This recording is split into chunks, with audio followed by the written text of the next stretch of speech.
Bab 61 Warisan. Nama, gen saya dapat berkembang tanpa batas penulis, Rainy Blueskis. Plus mematikan mengatur ulang. Wuh. Saat pedang berat itu memasuki tubuhnya, anjing besar itu meraung dan meronta. Saat cakar tajam itu mendarat di tubuh Lu Yuan, seolah-olah telah menyentuh logam keras, dan bahkan percikan api pun muncul. Namun, itu tidak dapat melukai Lu Yuan. Darah hitam terus mengalir keluar dari luka anjing itu seperti air mancur hitam. Lu Yuan mengerutkan kening saat dia melihatnya. Warna darah binatang itu tampak agak aneh. Pada saat ini, terdengar suara kicauan burung yang tajam. Lu Yuan melihat gumpalan kabut hitam muncul dari tubuh anjing besar ini. Kabut itu menjadi semakin tebal, dan akhirnya berubah menjadi bayangan hitam dan keluar dari tubuh anjing raksasa itu. Pupil mata Lu Yuan mengecil saat dia melihat bayangan hitam itu. Dia menarik kembali pedangnya yang berat dan mundur, menatap langit dengan waspada. Apakah bayangan hitam ini? Lu Yuan awalnya mengira bahwa ini adalah binatang buas yang telah menyelinap ke kota dari hutan belantara. Sekarang, sepertinya bukan. Tampaknya itu terkait dengan bayangan hitam. Bayangan hitam di udara itu berputar dan menjerit sebelum akhirnya berubah menjadi awan kabut hitam dan menghilang. Setelah bayangan hitam itu pergi, tubuh anjing itu berubah menjadi tumpukan arang dan berserakan di tanah seolah-olah telah terbakar.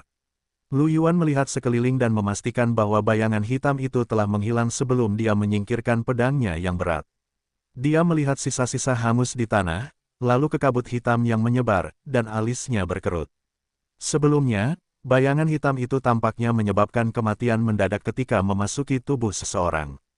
Dia tidak menyangka bayangan itu memiliki trik baru sekarang. Kekuatan anjing besar itu hampir setara dengan binatang buas tingkat normal dengan tingkat temper 50%.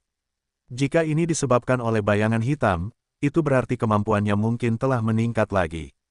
Lu Yuan punya firasat buruk. Ngomong-ngomong, Peter, yang sedang mencari berita tentang bayangan hitam itu, belum membalas Lu Yuan sejak geng tikus hitam dan geng anjing liar akan bertarung. Namun, beberapa hari ini, kedua geng itu tidak mulai bertarung. Bagaimanapun, berita tentang perang geng pasti akan menyebar di daerah kumuh. Lu Yuan bertanya-tanya apakah dia telah ditipu. Haruskah aku mencari kesempatan untuk pergi ke geng tikus hitam dan melihatnya? Saat dia merenung, dia berbalik untuk melihat sekeliling. Kedua hooligan di kejauhan melihat ke tanah yang hangus dan masih linglung. Lu Yuan tidak peduli dengan mereka dan berbalik untuk melihat ke belakangnya. Wanita kurus itu berdiri di kejauhan dengan anak di lengannya. Lu Yuan berjalan mendekat, dan wanita kurus itu bergegas datang. Tuanku, dia tampak lebih pendiam dari sebelumnya.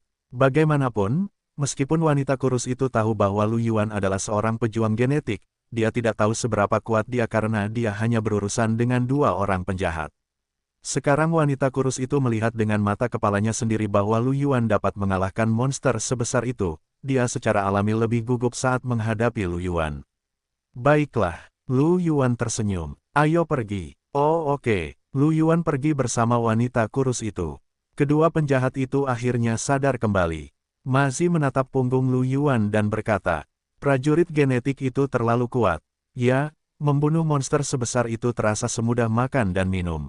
Oh benar, orang tua. Kedua penjahat itu kemudian teringat pada rekan mereka. Mereka berlari ke penjahat kekar yang sedang berbaring di dinding dan memeriksanya. Mereka saling memandang dan menggelengkan kepala kesakitan.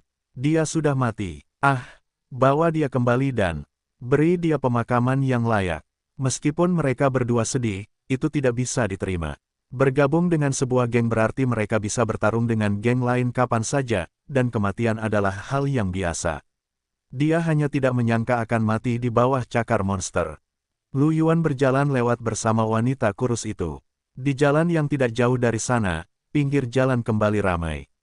Lu Yuan berhenti. Aku akan mengantarmu ke sini. Sisa perjalanan seharusnya tidak berbahaya. Wanita kurus itu menggendong anak itu dan membungkuk dalam-dalam kepada Lu Yuan. Terima kasih telah membawaku keluar, tuanku. Kalau tidak, tidak akan ada yang tahu bahkan jika kita mati di jalanan malam ini. Lu Yuan menggelengkan kepalanya. Tidak apa-apa, baiklah, Anda bisa pergi. Wanita kurus itu mengangguk dan berbalik untuk berjalan menyusuri jalan yang ramai. Lu Yuan melihat punggung wanita kurus itu yang kurus, langkahnya yang lemah, dan pakaiannya yang telah dicuci sedikit memutih. Dia mengusap dahinya dan berkata, "Tunggu sebentar." Wanita kurus yang baru saja berjalan beberapa langkah itu tertegun. Dia berbalik dan menatap Lu Yuan. "Tuanku, apakah ada yang Anda butuhkan?" Lu Yuan terdiam sejenak, lalu mendesah. "Apakah kamu punya telepon?" "Ya." Wanita kurus itu mengangguk. Dia sedikit gugup saat dia menggendong anak yang tertidur karena menangis dengan satu tangan dan mengeluarkan teleponnya dari sakunya dengan tangan lainnya. Layar telepon itu sedikit rusak, dan tidak diketahui berapa kali itu dihancurkan. "Beritahu aku nomor rekening bankmu." Wanita kurus itu sedikit bingung, tetapi dia tetap memberitahu Lu Yuan nomor rekening banknya dengan cepat. Lu Yuan mengutak-atik teleponnya dan mentransfer 100.000 yuan kepada wanita kurus itu. Layar ponsel wanita kurus itu menyala. Dia melihat catatan transfer dan matanya melebar saat dia membeku di tempat. Yang mulia, Anda." Dia melihat transfer 100.000 yuan dan sedikit tidak jelas sejenak. Wajahnya yang pucat berubah merah. "Melihat Anda tidak punya banyak uang, dan Anda punya anak. Saya harap uang ini dapat membantu Anda mengatasi krisis ini. Anda tidak perlu khawatir tentang uang itu. Jumlah uang ini tidak ada artinya bagi saya." Petik 2. Wanita kurus itu membuka mulutnya, tetapi tidak ada suara yang keluar. Matanya merah, dan air mata terus mengalir. Kemudian, dia berlutut di tanah lagi. "Tuanku, terima kasih banyak. Ini bukan jalan-jalan kumuh yang kosong. Ada orang-orang yang berjalan-jalan tidak jauh, dan ketika mereka melihat pemandangan ini, mereka tidak bisa tidak melihat dengan rasa ingin tahu." Sudut mulut Lu Yuan berkedut, dan dia buru-buru menarik wanita kurus itu ke atas. Dia melirik anak yang masih tertidur lelap dan tersenyum. "Teruskan, aku juga akan kembali." Wanita kurus itu mengangguk sambil menangis. Dia berbalik dan perlahan menghilang ke kerumunan. Lu Yuan menggelengkan kepalanya dan kembali ke daerah kumuh. Sejujurnya, ada terlalu banyak orang yang tidak hidup dengan baik di daerah kumuh. Lu Yuan tidak bisa membantu mereka satu persatu, tetapi karena dia telah melihatnya, dia akan membantunya jika dia bisa. Terutama ketika dia melihat pakaian putih wanita itu, Lu Yuan teringat pada dirinya sebelumnya. Hidupnya bahkan lebih sulit daripada hidupnya. Lu Yuan tidak bisa menahan tawa. "Saat itu, saudari King He yang membantuku. Sekarang, giliranku untuk membantu orang lain. Apakah ini bisa dianggap sebagai jenis warisan? Tapi, ini 100.000. Wajah Lu Yuan bergetar. Meskipun dia sudah memiliki beberapa juta di tabungannya, 100.000 yuan masih agak menyakitkan baginya. Bagaimanapun, dia terlalu miskin sebelumnya. Dia benar-benar tidak beruntung hari ini karena telah menemui begitu banyak hal. Untungnya, Lu Yuan tidak menemui apapun di sepanjang jalan. Dia telah berhasil kembali ke rumah. Saat dia kembali ke kamarnya, sudah pukul 11 malam. Pintu cahaya di tanah asal bersinar sekali lagi. Lu Yuan dapat memasuki tanah asal lagi. Kesadarannya memasuki pintu cahaya, dan penglihatannya menjadi hitam. Ketika dia muncul kembali, dia sudah berada di luar area pemukiman. Karena dia harus meninggalkan tanah asal, dia telah memeriksa terlebih dahulu. Dia baru meninggalkan tanah asal setelah dia meninggalkan area pemukiman. Lu Yuan melirik konstruksi di pintu dan tidak terus tinggal di sana. Dia berjalan keluar kota. Meskipun ia masih memiliki 101 tetes esensi Moonstone untuk diserap, ia tidak berencana untuk tinggal di kota batu pasir lebih lama lagi. Bagaimanapun, reruntuhan itu telah ditinggalkan di tanah asal selama beberapa hari. Setelah sekian lama, semua orang tahu bahwa ia, Lu Yuan, pasti pernah keluar sekali. Bahkan jika mereka membunuh Lu Yuan, mereka tidak akan mendapatkan apa yang ia dapatkan terakhir kali. Peluang para pemburu yang mengincarnya akan jauh lebih rendah. Selain itu, ia dapat menyerap semua 101 tetes esensi Moonstone dalam 2 hari. Jika tidak ada yang tak terduga terjadi, ia dapat meningkatkan tingkat penyempurnaannya hingga lebih dari 90% dalam waktu 2 hari. Pada saat itu, ia akan memiliki lambang Moonstone, epi cakar kumbang, dan tubuh besi hitam. Satu-satunya di seluruh kota batu pasir yang dapat menimbulkan ancaman fatal baginya adalah binatang buas tingkat pemimpin. Bahkan jika ia menjadi sasaran para pemburu, Lu Yuan tidak terlalu gugup. Mungkin ia dapat membalikkan keadaan dan mendapatkan banyak uang. Para pemburu biasanya sangat kaya. Lu Yuan memikirkan kelompok Catman 3 orang dari terakhir kali. Mereka telah menyumbangkan banyak kristal dan material spiritual kepada Lu Yuan. Ketika Lu Yuan memasuki tanah asal, di sebuah ruangan yang tampak biasa di daerah kumuh. Li Qinghe sedang duduk di satu-satunya sofa kulit dengan satu kaki disilangkan. Dia memegang rokok di antara jari-jarinya, mengisapnya, dan mengembuskan asapnya. Dia menatap ke 6 orang yang berdiri di depannya dan berkata dengan acuh tak acuh. Sekarang bayangan hitam semakin kuat, situasinya semakin buruk. Bagaimana penyelidikanmu? Salah satu dari 6 orang yang berdiri adalah Benyamin. Dengan kepala tertunduk, Benyamin berkata, "Tuanku, setelah penyelidikan kami, bayangan hitam kali ini kemungkinan besar disebabkan oleh semacam mutasi. Ada 3 insiden mutasi di kota Sili dalam 10 tahun terakhir, dan salah satunya adalah yang utama. Sisa-sisa mutasi dari insiden tersebut seharusnya telah ditemukan, tetapi tidak mungkin untuk menentukan sumber mutasi ini. Tetapi satu hal yang pasti, makhluk yang bermutasi itu seharusnya berada di daerah kumuh sekarang, dan itu semakin kuat. Itu sangat berbahaya." Petik 2. Li Qinghe mengembuskan asap dan perlahan berkata, "Bisakah Anda memastikan tangan siapa itu sekarang?" Seorang wanita berambut pendek berkata, "Tuan, saya telah bergabung dengan suku bendera hitam di daerah kumuh dan mempelajari tentang situasi di daerah kumuh dalam beberapa tahun terakhir. Saya awalnya memilih mereka yang mungkin memiliki objek yang bermutasi." "Hah, ceritakan padaku tentang itu." Petik 2. Yang pertama adalah gubernur daerah kumuh, Jing Kang. Dia berasal dari keluarga Jing di kota Sili, tetapi dia tidak disukai oleh keluarga Jing. Pada akhirnya, dia dikirim ke daerah ini untuk berkuasa dan menikmati masa pensiunnya, dengan maksud untuk diasingkan. Namun, saluran Jing Kang tidak diragukan lagi adalah yang terbesar di seluruh daerah kumuh.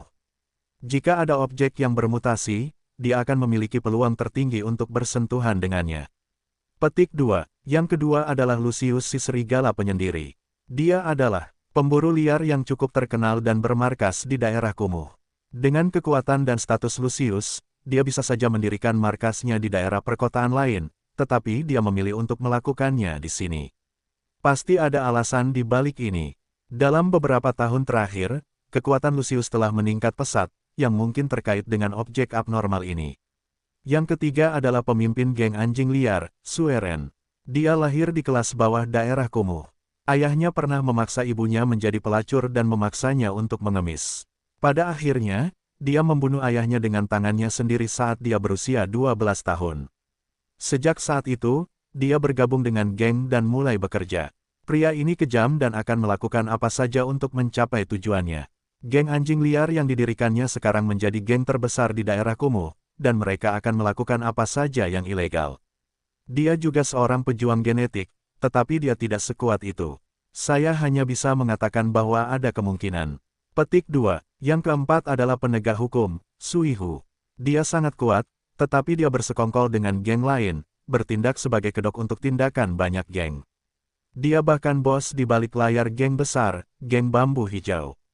Yang kelima, Li Qinghe mendengarkan dengan tenang. Dia mengisap rokoknya dan terdiam. Dia perlahan berkata, "Fokuslah pada karakter-karakter ini dan cepatlah. Saya ingin menyelesaikannya dalam waktu 1 bulan. Bisakah kamu melakukannya?" Beberapa dari mereka tercengang dan saling memandang. Benyamin berkata, "Yang mulia, bukankah 1 bulan terlalu lama? Mereka semua adalah rubah tua. Tidak mudah membuat mereka menunjukkan kekurangan mereka." "Apa?" Li Qinghe meliriknya, dan Benyamin segera menundukkan kepalanya. Li Qinghe tersenyum. "Saya hanya ingin mengakhiri ini secepat mungkin.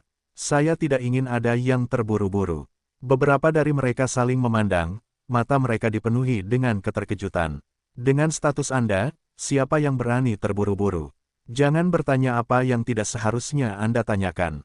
Li Qinghe melambaikan tangannya. "Kembali bekerja. Saya akan pergi ke tanah asal." "Ya, tanah asal, di luar kota batu pasir." Lu Yuan memikirkannya dan akhirnya tidak pergi ke istana bawah tanah Suncliff. Dengan reputasi Lu Yuan saat ini, dia akan dengan mudah menarik perhatian jika dia pergi ke istana bawah tanah Suncliff. Kekuatannya telah meningkat terlalu banyak, jadi tidak cocok baginya untuk tetap berada di lingkaran luar. Jika mereka berada di lingkaran dalam, akan mudah untuk dicurigai. Tidak perlu untuk itu. Di sisi lain, meskipun para pemburu tidak akan terlalu memperhatikan para prajurit yang telah pergi ke sisa-sisa, tidak dapat dihindari bahwa mereka akan bertemu dengan mereka yang berpikiran satu jalur. Dia tidak suka masalah. Akan lebih baik jika dia bisa berkembang dengan mantap. Dia mungkin juga pergi ke tempat di mana lebih sedikit orang mengenalnya. Lu Yuan telah melihat peta lingkungan kota Sunstone. Dia telah menemukan tujuannya. Itu adalah tempat yang disebut Oasis Laut Kuno. Di sekitar kota itu ada gurun. Namun, ada juga oasis di gurun. Oasis Laut Kuno adalah salah satu oasis terbesar. Binatang buas di oasis tidak mirip dengan yang ada di daerah lain.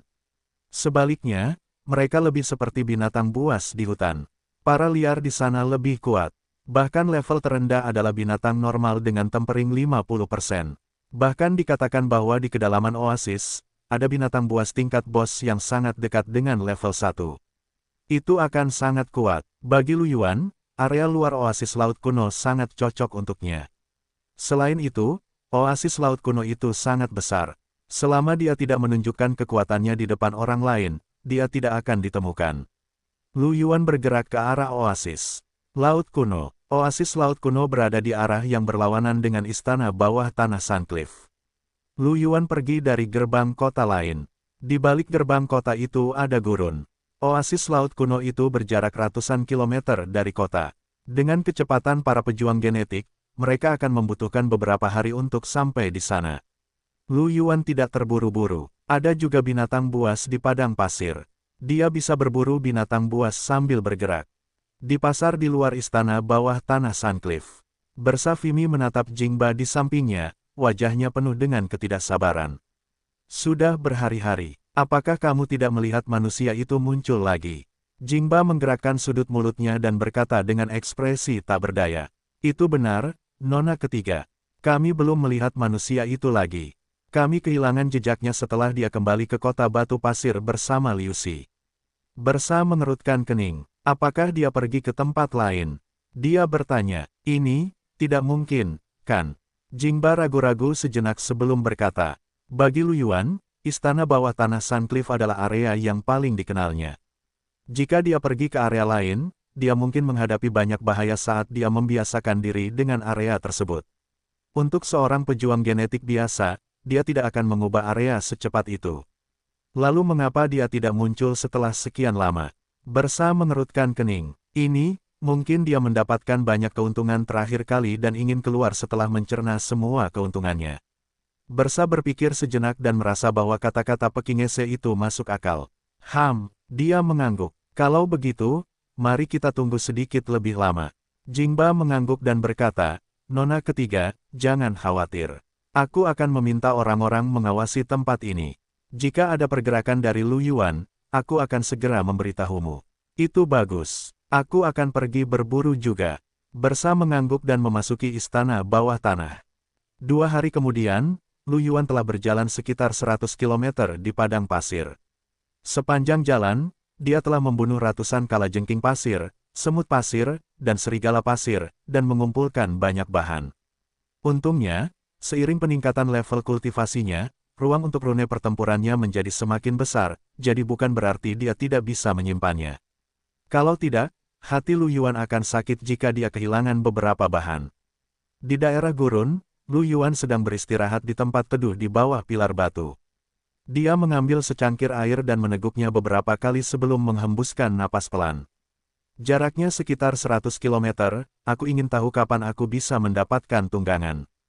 Terlalu sulit untuk berlari seperti ini. Lu Yuan menghela napas, mengambil sepotong coklat lagi, merobek bungkusnya, dan mulai mengunyah. Ledakan. Tepat pada saat ini, ledakan keras tiba-tiba terdengar dari padang pasir di kejauhan. Lu Yuan terkejut dan menoleh. Tidak jauh dari sana, Lu Yuan melihat gelombang pasir kuning naik. Gelombang pasir melonjak dan dengan cepat mendekati Lu Yuan. Lu Yuan tiba-tiba berdiri dan menatap gelombang pasir itu dengan waspada. Apa itu? Segera, dia melihat seekor binatang besar di pasir. Buaya itu berwarna kuning tanah yang ditutupi baju besi tebal dan tingginya lebih dari 2 meter. Buaya itu berenang di pasir, dan kekuatannya yang besar mengaduk ombak pasir. Pupil mata buaya itu berwarna kuning tua, dengan aura dingin dan brutal. Ketika Lu Yuan melihat buaya itu, pupil matanya mengecil dan kulit kepalanya mati rasa. Buaya pasir, sebesar ini, sial, mungkinkah itu pemimpinnya? Mengapa aku begitu sial? Dia bahkan tidak berpikir dan segera lari dari buaya pasir itu. Itu adalah binatang buas tingkat pemimpin. Setelah berlari beberapa ratus meter, dia berbaring di pasir dan melihat ombak pasir di kejauhan. Dahinya penuh keringat. Buaya pasir itu jelas tidak memperhatikan Lu Yuan dan terus bergerak maju tanpa mengubah arahnya. Ketika melewati posisi Lu Yuan, ekornya yang besar bergoyang dan menghantam pilar batu setebal 1 meter tempat Lu Yuan duduk sambil beristirahat. Pilar batu itu retak dan runtuh. Lu Yuan tidak bisa menahan diri untuk menelan ludahnya. Kekuatan penghancurnya, meskipun pilar batu ini terkikis oleh angin dan pasir sepanjang tahun dan tidak sekeras sebelumnya, Lu Yuan tidak dapat mematahkannya bahkan jika dia menggunakan seluruh kekuatannya. Dia tidak menyangka ekor buaya pasir itu akan patah hanya dengan satu ayunan. Apakah ini binatang buas tingkat bos? Pada saat ini, mata Lu Yuan membelalak saat dia melihat ke balik gelombang pasir dengan kaget. Sebuah bayangan hitam melintas, mengejar buaya pasir di depannya. Sosok hitam itu adalah seorang gadis berwujud kucing dengan telinga kucing hitam pekat, ekor hitam pekat, dan rambut hitam panjang. Gadis muda itu sepertinya merasakan sesuatu dan menoleh untuk melihat ke arah Lu Yuan. Wajahnya yang cantik tanpa ekspresi, dan matanya yang gelap sama sekali tidak tergerak. Namun, Lu Yuan merasa seolah-olah sedang ditatap oleh binatang buas yang tak tertandingi.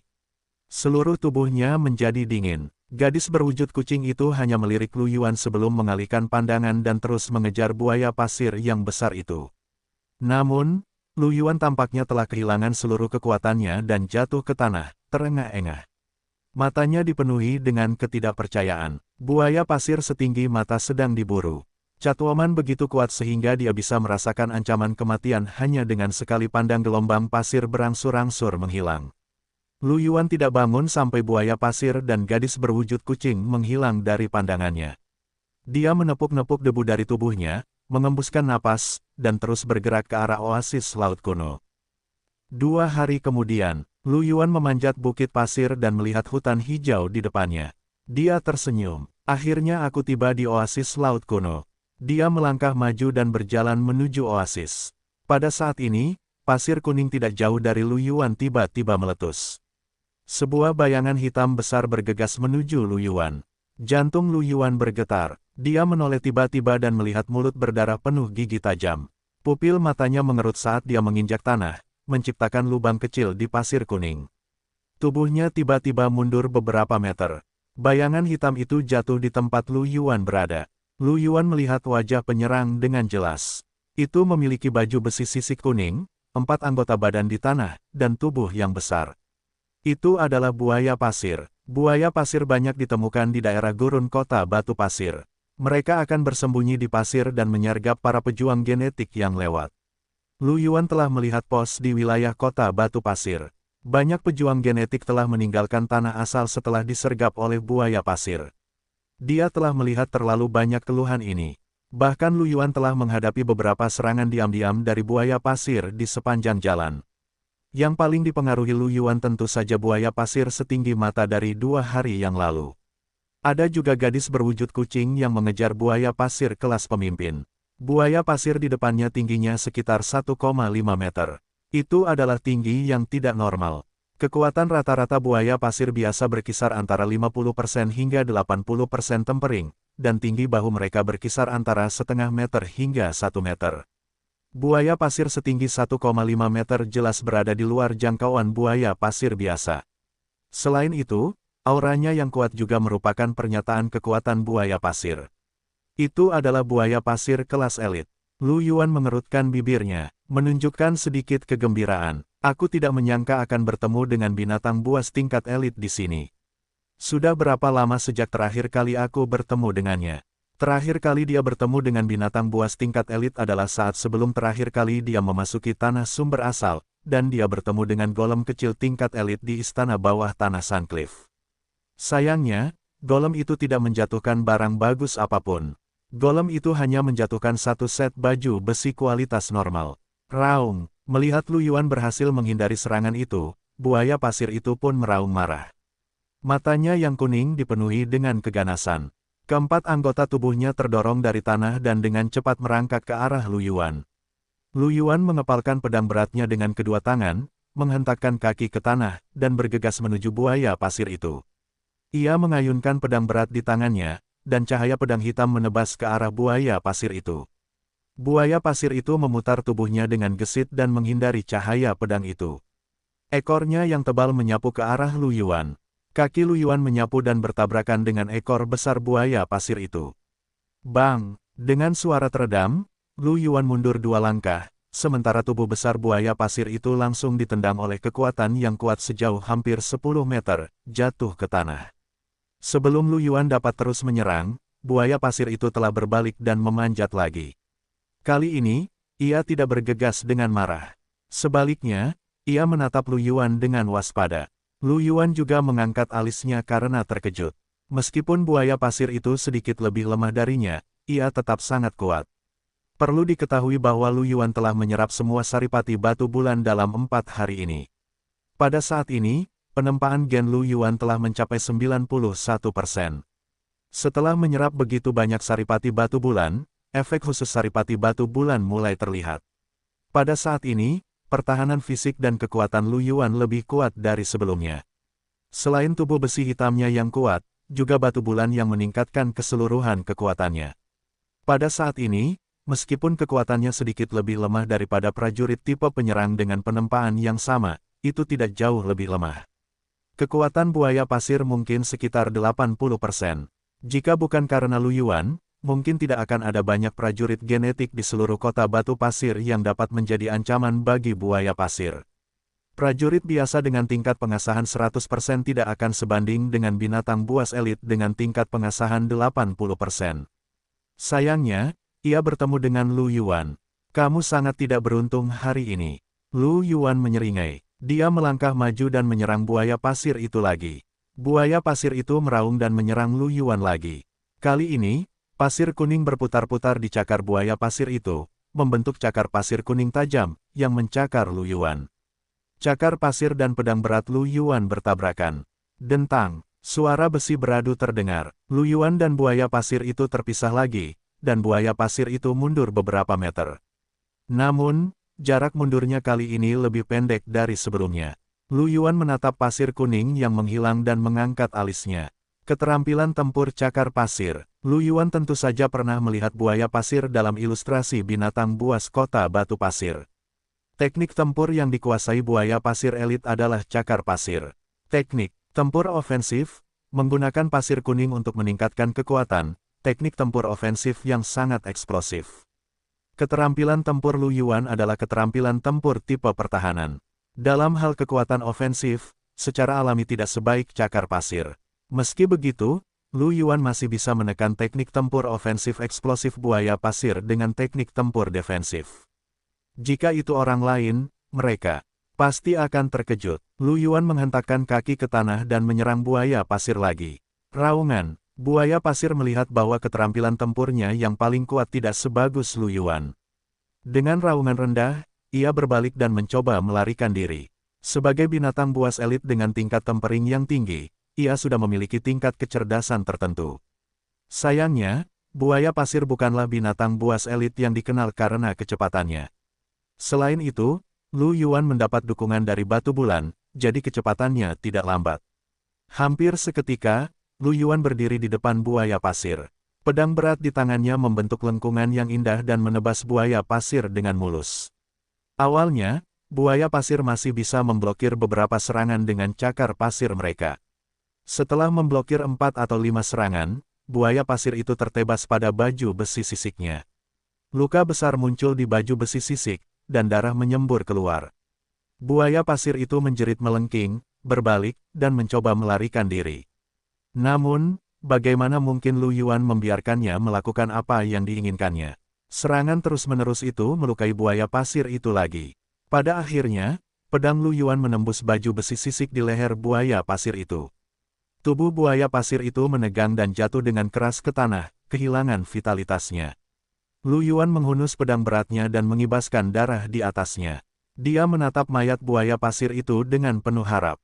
Kristal-kristal roh muncul satu demi satu. Ada setumpuk kecil kristal-kristal itu. Sebagai binatang buas elit dengan tingkat tempering 80%, ia menjatuhkan sejumlah besar kristal saat mati.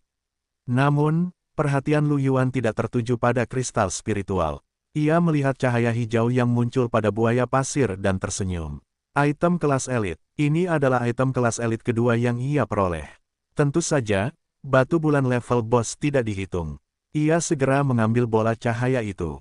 Di dalamnya terdapat satu set baju tempur berwarna kaki, termasuk sepatu bot, baju zirah seluruh tubuh, dan sarung tangan.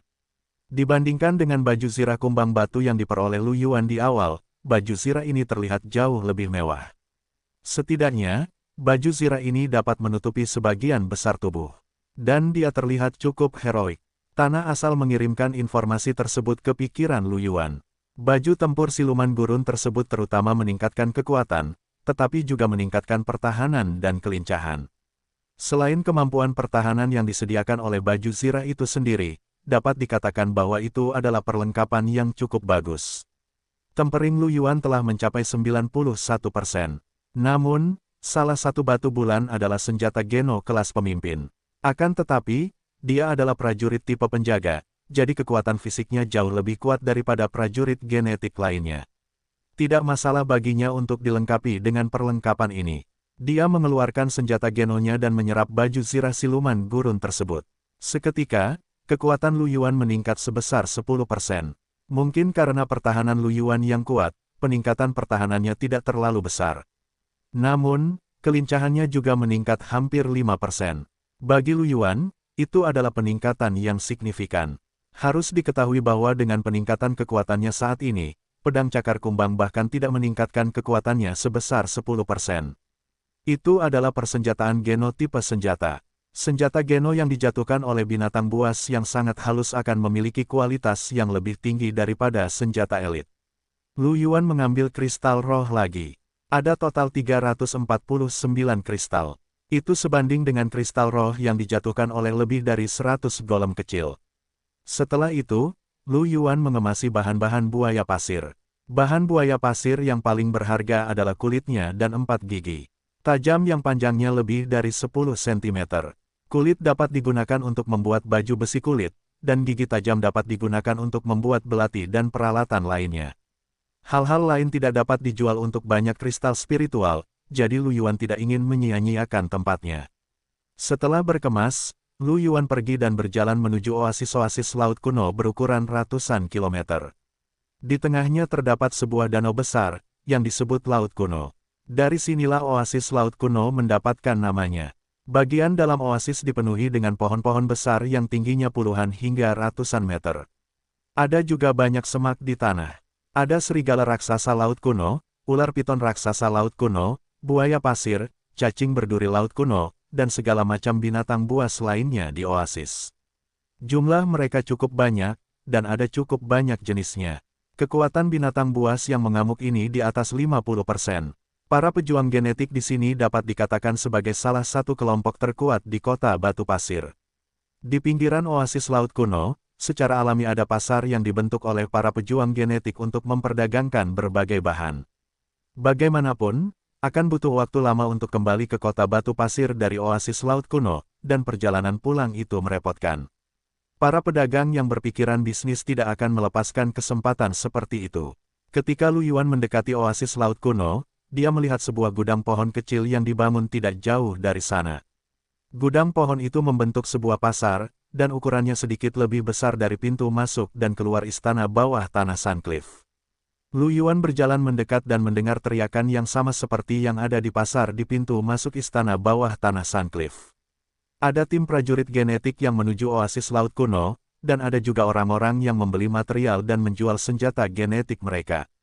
Tampaknya ada lebih dari 1000 prajurit genetik yang datang dan pergi. Lu Yuan tidak tinggal lama di pasar dan memasuki oasis. Matahari bersinar terik di kota Sunstone, dan suhu keseluruhannya sangat tinggi.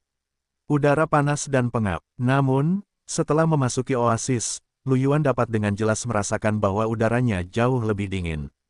Selain itu, beberapa pohon tinggi memiliki mahkota yang rimbun yang dapat menghalangi matahari.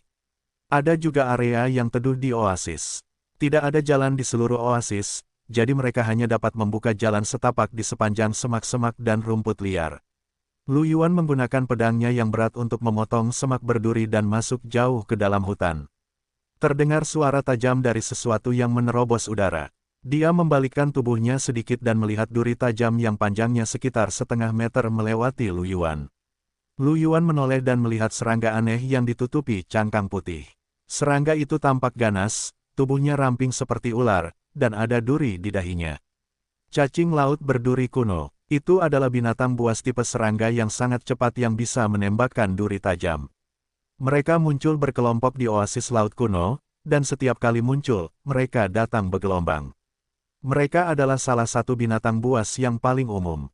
Saat dia melihat cacing duri laut kuno, Lu Yuan mendengar suara gemerisik semak-semak di sampingnya.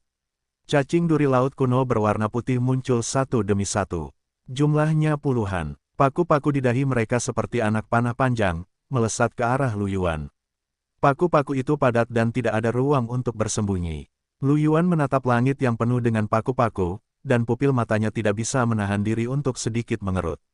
Mereka baru saja memasuki oasis laut kuno dan sudah berhadapan dengan hujan anak panah seperti itu. Seperti yang diharapkan dari salah satu area paling berbahaya di kota. Sunstone, hanya prajurit genetik dengan kekuatan yang cukup yang bisa bertahan hidup di tempat ini.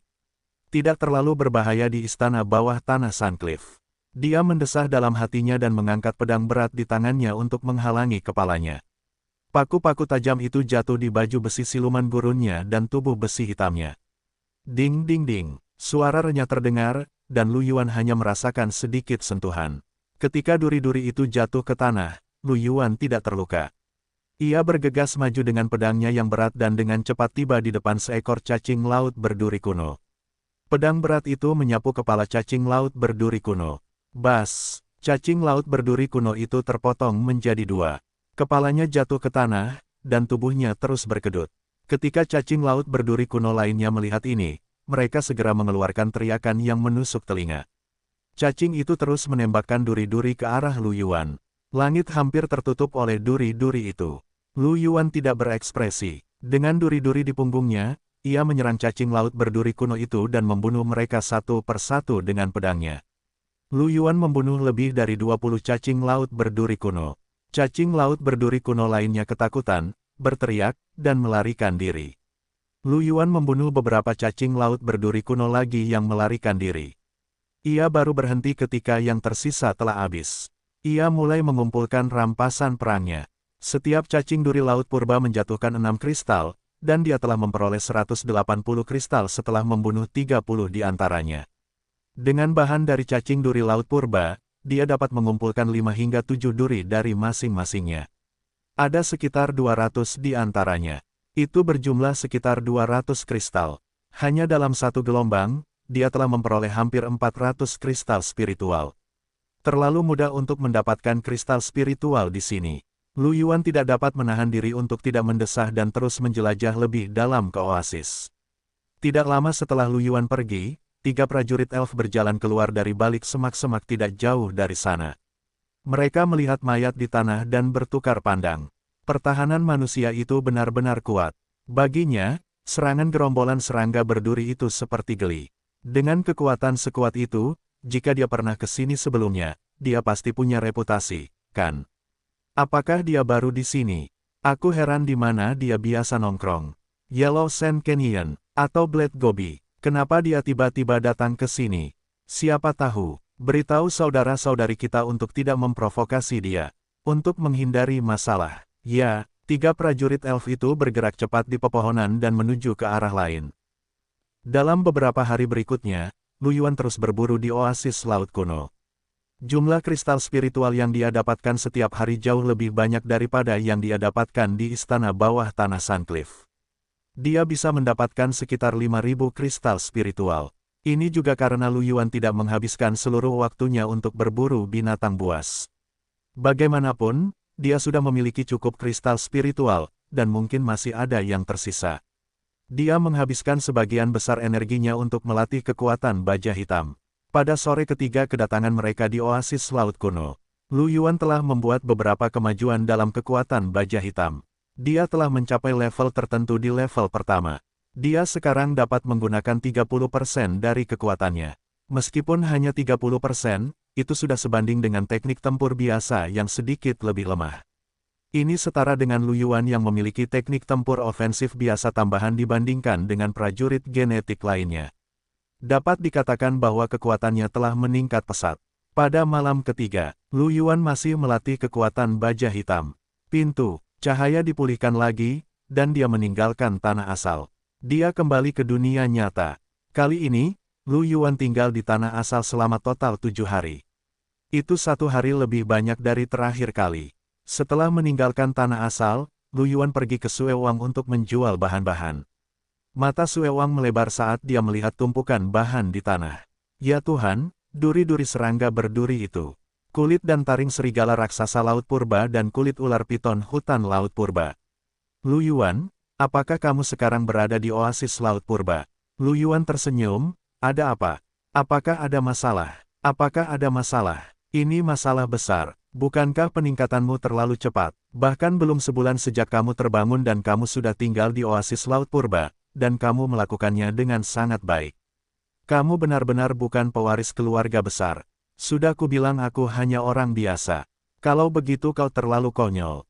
Oh iya, terakhir kali aku melihat sebuah posting, yang mengatakan bahwa reruntuhan telah muncul di istana bawah tanah tebing pasir di kota Batu Pasir, dan aku melihat namamu di sana. Itu kau, kan? Ya, Lu Yuan mengangguk dan berkata sambil tersenyum, aku memang mendapat sedikit keuntungan dari reruntuhan terakhir kali. Sue Wang langsung tersenyum dan bertanya, apa kau masih punya embun roh batu bulan? Aku juga akan membelinya. Aku sudah menghabiskan semuanya. Kalau tidak, bagaimana mungkin aku bisa berkembang secepat ini? Itu benar, kata Sue Wang dengan ekspresi kecewa. Sayang sekali benda itu bisa digunakan sebagai aditif untuk pengobatan gen. Efeknya tidak buruk. Kalau kita menjualnya, harganya pasti tidak murah. Lu Yuan tidak peduli. Dia tidak kekurangan kristal roh. Sudah selesai. Berapa harganya? Apa kau terburu-buru? Apa kau tidak ingin mengobrol lebih lama denganku? Kita sangat akrab satu sama lain, jadi kita bisa dianggap teman, kan? Aku sibuk. Go, bajingan, pria dingin. Bahan-bahan kali ini tidak buruk. Totalnya 2.317.326 yuan. Aku tidak memberimu 1 poin pun yang kurang. Lu Yuan tersenyum ketika dia menerima pesan itu. Tentu, aku akan datang kepadamu lain kali. Tes, Sue Wang memberi Lu Yuan jari tengah. Lu Yuan memiliki ekspresi acuh tak acuh dan meninggalkan toko material Mad Wolf. Begitu dia meninggalkan toko material, Lu Yuan melihat mobil melayang hitam berhenti di jalan. Dia melihat dan melihat pola kepala anjing yang ganas di pintu mobil melayang. Itu tampak sedikit familiar. Pintu mobil terbuka, dan 3 pria berjas hitam dan kacamata hitam keluar. Mereka melirik Lu Yuan dan lewat dengan acuh tak acuh, memasuki toko material Mad Wolf. Lu Yuan melirik ke arah toko material, bertanya-tanya apakah dia harus masuk dan melihat-lihat. Bagaimanapun, Sue Wang adalah seseorang yang memiliki hubungan kerja jangka panjang dengannya. Sudah sepantasnya dia menunjukkan perhatiannya pada rekannya. Namun, sebelum Lu Yuan sempat kembali, dia mendengar suara gemuruh dari toko material Mad Wolf. Kemudian, seorang pria berbaju hitam terbang keluar. Kemudian, 2 pria berbaju hitam lainnya bergegas keluar dan menyeret rekan mereka yang terluka parah ke dalam mobil.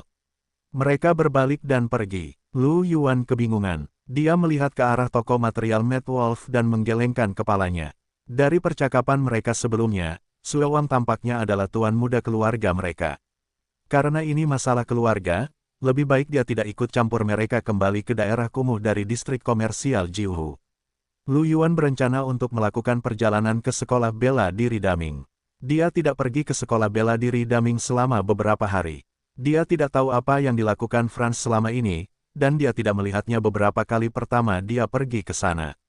Dengan kekuatan Lu Yuan saat ini, tidak ada seorang pun di seluruh sekolah bela diri yang bisa menjadi lawannya. Mungkin hanya Flaming yang bisa melawannya. Sayangnya, tanpa Flaming, Lu Yuan melatih keterampilan fisiknya sendirian. Lu Yuan tiba di sekolah bela diri Daming. Begitu dia memasuki pintu, para siswa yang sedang berlatih melihat Lu Yuan dan menyapanya dengan hormat. Kakak Yuan, kamu tidak datang ke sini selama beberapa hari. Kakak Yuan, mengapa kamu ingin datang dan bermain hari ini? Petik 2. Lu Yuan tersenyum dan mengangguk kepada semua orang. Segera, dia menemukan Xiaohu, yang sedang bertinju di bagian terdalam sekolah bela diri. "Ah Yuan, bagaimana kamu punya waktu untuk datang ke sekolah hari ini?" Ketika Xiaohu melihat Lu Yuan, dia segera menghentikan latihannya. Dia menyeka keringat di wajahnya dengan lengannya dan berkata sambil tersenyum. "Aku bebas hari ini, jadi aku datang untuk berlatih." Jadi begitulah adanya. "Di mana Ming Bro? Masih belum kembali?" "Tidak, aku tidak tahu apa yang terjadi dengan Bro Ming akhir-akhir ini, dia sangat sibuk. Setiap kali dia kembali, sudah tengah malam. Kadang-kadang, dia bahkan tidak kembali di malam hari." Lu Yuan sedikit mengernyit. Apakah Ming Bro dulu juga seperti ini? Xiaohu berpikir sejenak. Meskipun ada kasus dia begadang sepanjang malam sebelumnya, itu tidak senormal akhir-akhir ini. Lu Yuan mempertimbangkan sejenak sebelum berkata, "Apakah kamu tahu apa yang dilakukan Ming Bro di luar sana?" "Hei, kamu pasti bercanda. Bagaimana kami, bawahanmu, tahu tentang ini?" Namun, Ming Bro selalu cukup lelah setiap kali dia kembali. Dia adalah prajurit tingkat 1 yang kuat, dan dia selalu sangat lelah. Mungkin itu bukan tugas yang mudah. Lu Yuan mengangguk sedikit. "Ngomong-ngomong, ah Yuan, kenapa kamu tiba-tiba menanyakan ini?" Lu Yuan tersenyum. "Kakak Ming sangat sibuk. Aku hanya ingin tahu apakah sesuatu yang besar telah terjadi di sini." "Sesuatu yang besar? Apa masalahnya?" Harimau kecil itu tertegun. "Aku hanya mengatakannya dengan santai." Lu Yuan memikirkan anjing raksasa yang pernah ditemuinya sebelumnya dan bertanya-tanya apakah Benyamin pernah menemui hal seperti itu. Lagi pula, tidak banyak pejuang genetik yang kuat di daerah kumuh. Lagi pula, dengan kemampuan para pejuang genetik untuk menghasilkan uang, para pejuang genetik biasa tidak akan berakhir di daerah kumuh tidak peduli seberapa buruk mereka. Sebagian besar orang yang tinggal di sini memiliki tujuan. Kalau tidak, mereka akan tinggal di sini dan menjadi tiran lokal.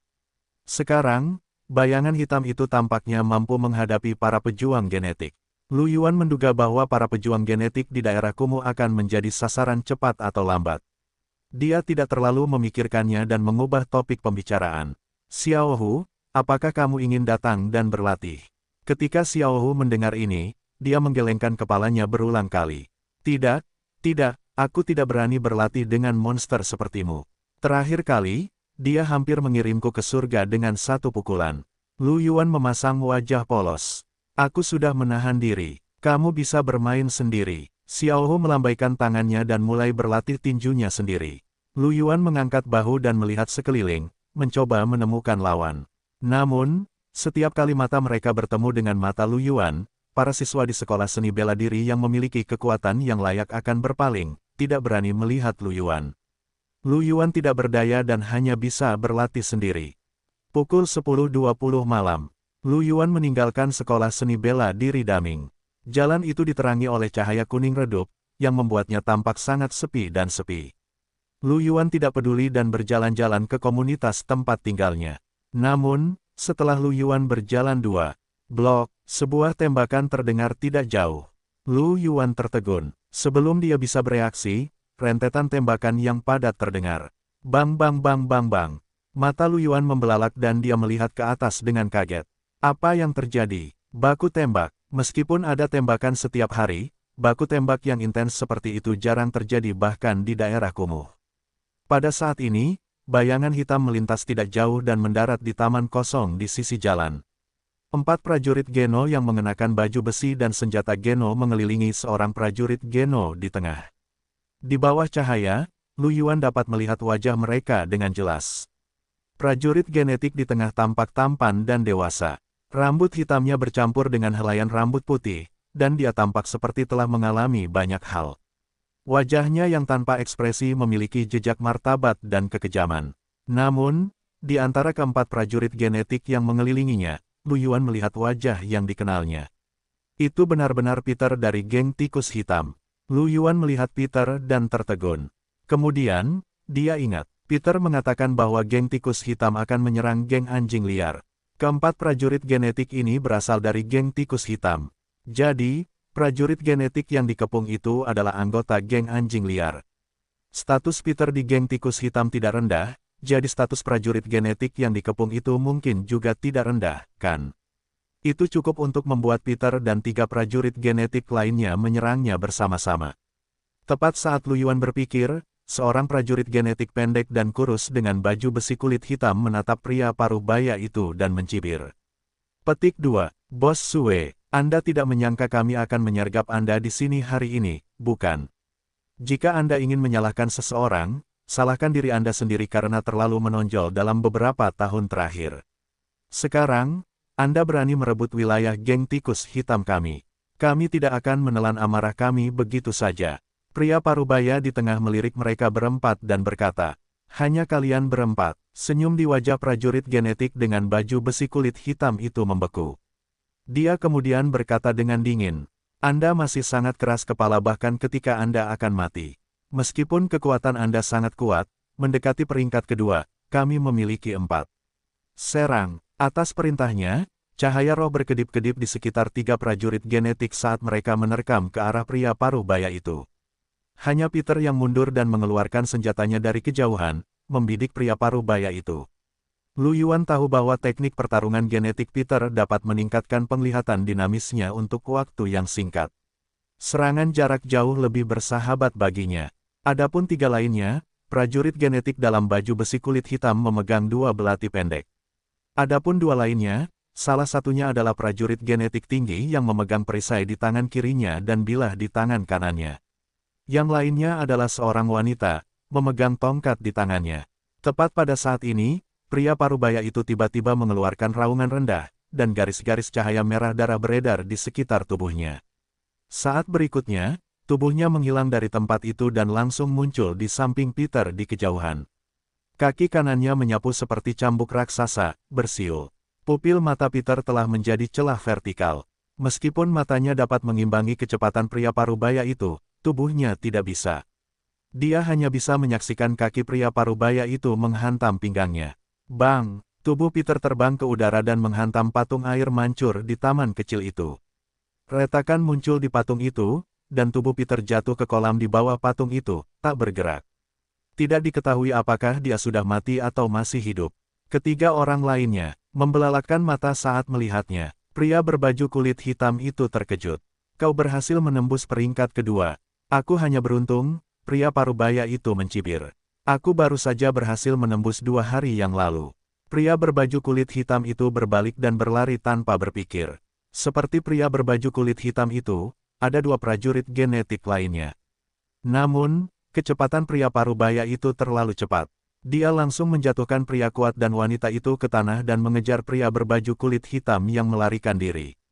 Lu Yuan melihat kecepatan kedua orang itu pergi dan diam-diam meratapi pria berbaju kulit hitam itu. Dengan kecepatan ini, dia mungkin akan menyusul dalam beberapa meter, kan? Dengan perbedaan kekuatan di antara keduanya, pria berbaju kulit hitam itu mungkin sudah tamat. Lu Yuan melirik Peter, yang terbaring di kolam tanpa bergerak, dan berbalik untuk menghilang ke dalam gang. Sungguh lelucon, dia tidak berani pergi dan menyelamatkannya sekarang. Kekuatan pria parubaya itu bukanlah sesuatu yang bisa dihadapi Lu Yuan saat ini. Jika dia ketahuan, dia mungkin tidak akan bisa melarikan diri. Dia bukan teman Peter, jadi tidak perlu mengambil risiko seperti itu. Dia tidak menyangka akan ada prajurit genetik yang begitu kuat di daerah kumuh. Lu Yuan menghela napas. Lu Yuan bergerak di gang, menghindari area tembak-menembak yang jauh dan juga area tempat pria berbaju kulit hitam dan pria parubaya itu pergi, meninggalkan tempat yang merepotkan ini. Tidak lama kemudian, pria parubaya itu menyeret pria berbaju kulit hitam itu. Pada saat ini, pria berbaju kulit hitam itu telah berhenti bergerak, dan tidak diketahui apakah dia masih hidup atau sudah mati. Pria parubaya itu berdiri di taman kecil dan melihat ke arah tempat Lu Yuan pergi, sedikit mengernyit. Sebelumnya, dia merasa ada seseorang yang mengintipnya dari arah itu. Sekarang, orang itu telah menghilang. Tepat pada saat ini, tubuhnya menegang, dan aliran kabut hitam beredar di matanya. Dia menatap mayat keempat pejuang genetik itu dengan sedikit keinginan di matanya. Makan mereka, suaranya yang agak serak terdengar. Dia segera meninggalkan taman kecil itu bersama keempat mayat itu dan menghilang ke dalam malam. Mengenai tembak-menembak di kejauhan, tidak ada yang peduli atau peduli. Malam itu, semua penyewa di daerah itu bersembunyi di kamar mereka dan menggigil. Mereka takut ada orang yang masuk ke dalam rumah mereka dan menembak secara acak.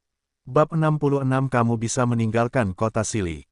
Nama, gen saya dapat berkembang tanpa batas penulis, Rainy Blueskis. Plus mematikan mengatur ulang. Keesokan harinya, pukul 11 malam. Tubuh Lu Yuan tiba-tiba muncul di ruangan sederhana itu. Dia tersenyum. Kali ini, dia telah menghabiskan 7 hari di tanah asal dan telah memperoleh cukup banyak. Binatang buas di oasis laut kuno umumnya kuat, dan dia bahkan telah bertemu dengan 3 binatang buas elit di daratan. Setelah membunuhnya, dia bahkan memperoleh 1 set baju besi kulit kelas elit. Meskipun itu bukan untuknya, dia bisa melelangnya. Tidak hanya itu, dia juga telah memperoleh 340.000 kristal spiritual dalam 7 hari terakhir. Ini adalah jumlah kekayaan yang cukup besar. Satu-satunya penyesalan adalah bahwa setelah dia menghabiskan esensi batu bulan, dia harus terus menggunakan kristal spiritual untuk memperkuat rantai gennya. Sekarang, peningkatan kecepatan temper telah melambat. Selain itu, tingkat penyempurnaannya telah melampaui 90%, jadi peningkatannya bahkan lebih lambat. Dalam 7 hari ini, penyempurnaannya hanya mencapai 93%. Pada tingkat ini, mungkin butuh waktu hampir seminggu untuk mencapai 100%. Bahkan Lu Yuan sangat lambat. Dia agak mengerti mengapa Wang Xiangxiang, Cao Yan, dan anak-anak lain dari keluarga pejuang genetik, yang tidak kekurangan kristal roh, masih menghabiskan hampir 3 tahun untuk menerobos ke tingkat berikutnya. Menggunakan kristal spiritual untuk berkultivasi masih agak lambat. Sayangnya, harta karun seperti esensi Moonstone sulit didapat. Lu Yuan sudah sangat puas dengan kecepatan ini. Seminggu kemudian, dia baru terbangun sekitar sebulan. Lu Yuan tidak lagi memperhatikan hasil panennya kali ini. Dia mengeluarkan ponselnya untuk melihatnya sambil mencuci piring. Dia melihat pesan Li Qinghe. Saudara Yuan, geng tikus hitam dan geng anjing liar bertarung tadi malam. Daerah kumuh akan lebih berbahaya beberapa malam ini. Kamu harus berhati-hati saat keluar. Lu Yuan tersenyum, sikat gigi di mulutnya.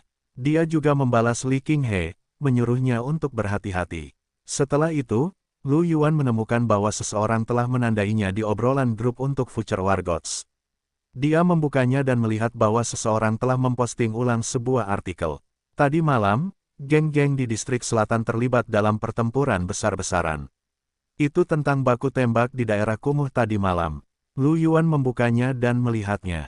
Rincian perkelahian itu tidak jelas. Mereka hanya tahu bahwa itu adalah perkelahian antara geng tikus hitam dan geng anjing liar.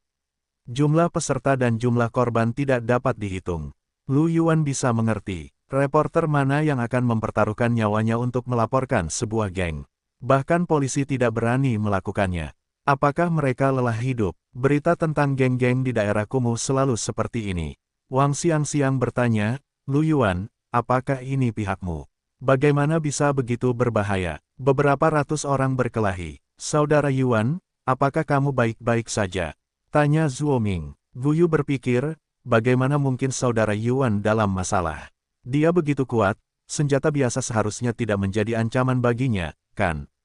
Winnie, jangan terlalu banyak berpikir. Bos besar Lu Yuan mungkin berada di tanah asal pada saat itu. Lu Yuan melihat semua orang yang mengobrol dan menjawab sambil tersenyum. Saya kebetulan lewat kemarin dan melihat baku tembak. Itu cukup keras. Begitu Lu Yuan berbicara, semuanya muncul. Zhuo Ming, benarkah? Saudara Yuan, apakah kamu berkelahi? Lu Yuan, lebih dari sekadar perkelahian. Saya bahkan menghadapi pertempuran antara beberapa pejuang genetik. 4 dari mereka mengepung 1, tetapi sayangnya, mereka berempat malah terbunuh. Petik 2, Lu Yuan menjelaskan situasi sebelumnya dan mengobrol dengan mereka sebentar, lalu berhenti. Dia memikirkan pertempuran sebelumnya. Berdasarkan situasi, Peter mungkin sudah mati.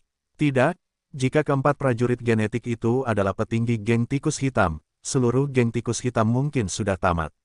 Jika demikian, siapa yang akan dia cari untuk menyelidiki bayangan-bayangan itu? Lu Yuan merasa sedikit pusing. Dia berjalan keluar ruangan sambil memikirkannya. Dia mengambil roti kukus dingin, adonan stik goreng, dan susu kedelai dari meja dan keluar untuk menjual bahan-bahannya. Dalam beberapa hari berikutnya, seluruh daerah kumuh menjadi sunyi. Seolah-olah baku tembak itu tidak pernah terjadi, dan tidak ada hal luar biasa yang terus terjadi.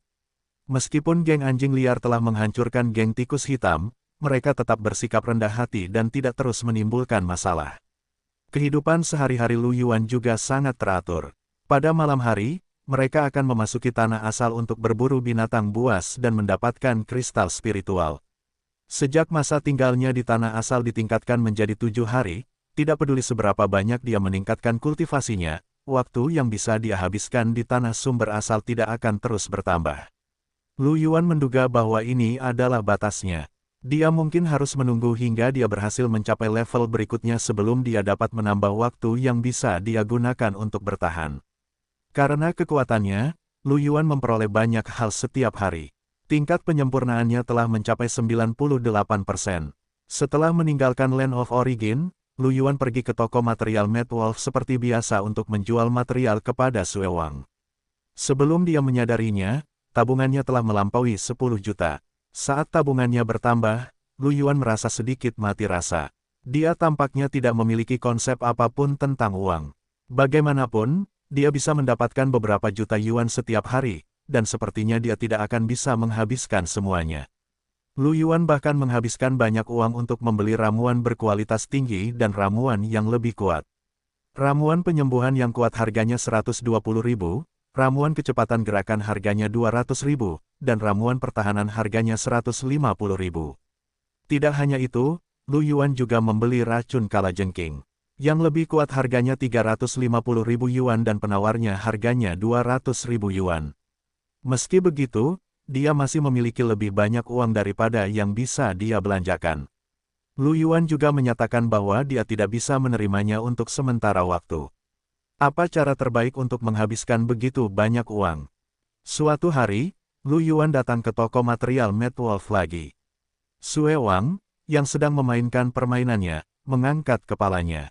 Ketika dia melihat Lu Yuan, dia tersenyum. "Hei, Lu tua, dia ada di sini. Bagaimana panen hari ini?" Lu Yuan tersenyum. "Lihat sendiri." Lu Yuan mengeluarkan setumpuk material. Material-material itu dikemas dengan rapat, membentuk gunung kecil di tengah ruang terbuka. Cek, cek, cek. Setiap kali aku melihatmu mengeluarkan begitu banyak material, aku masih merasa agak sulit untuk mempercayainya. Kamu sendiri dapat dibandingkan dengan panen 2 atau 3 tim lainnya. Sue Wang tidak dapat menahan diri untuk tidak menggelengkan kepalanya dan mendesah.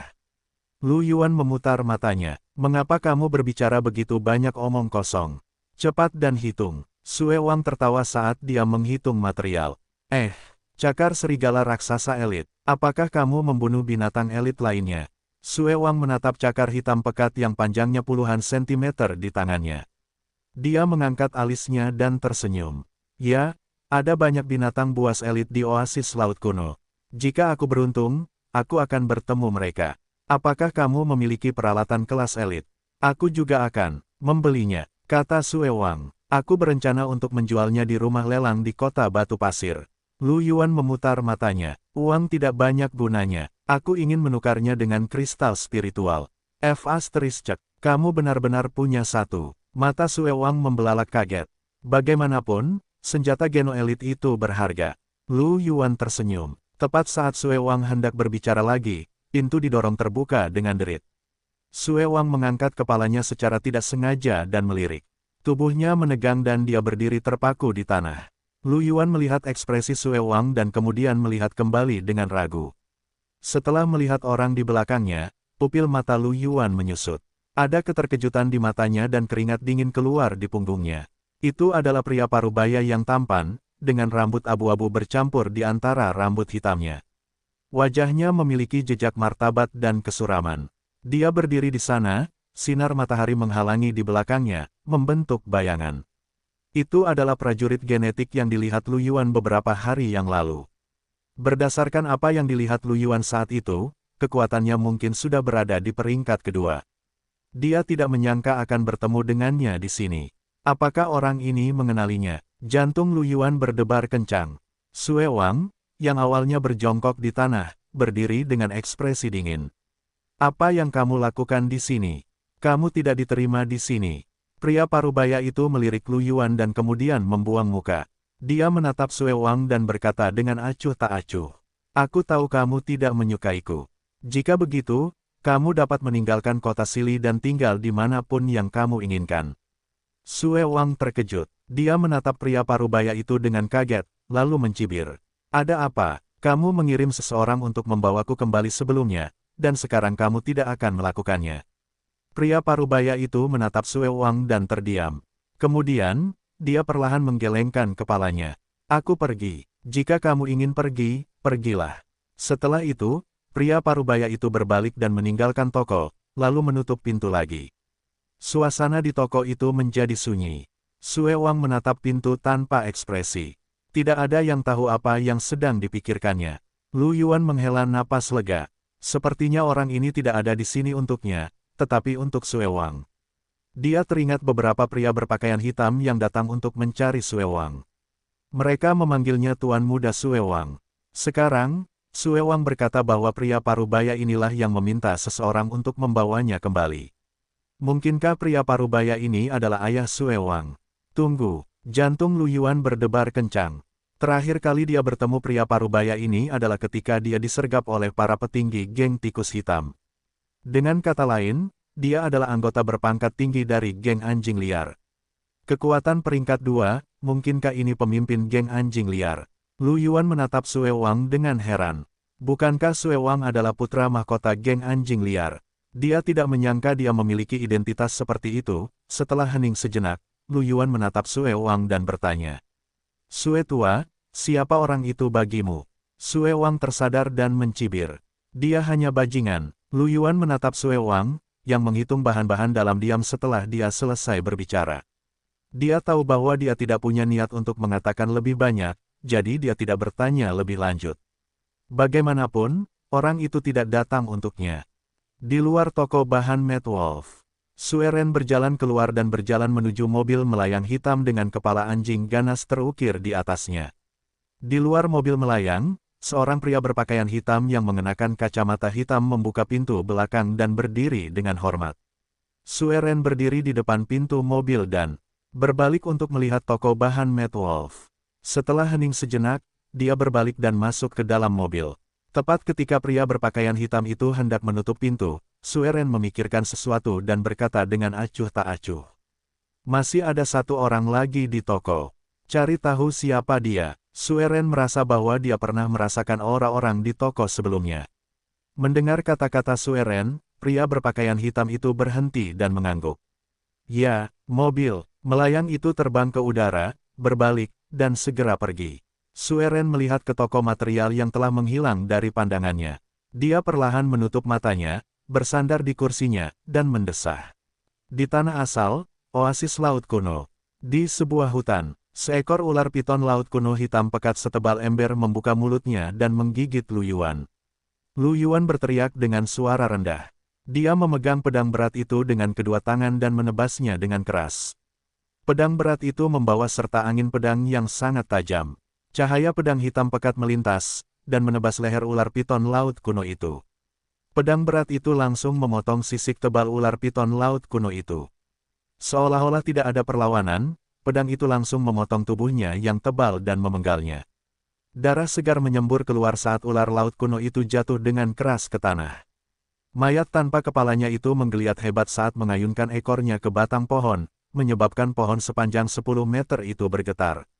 Lu Yuan menatap mayat di tanah yang perlahan-lahan kehilangan gerakannya. Sudut mulutnya terangkat, memperlihatkan senyuman. Aku tidak menyangka bisa membunuh binatang elit dengan setidaknya 90% dari level penyempurnaan dengan satu serangan.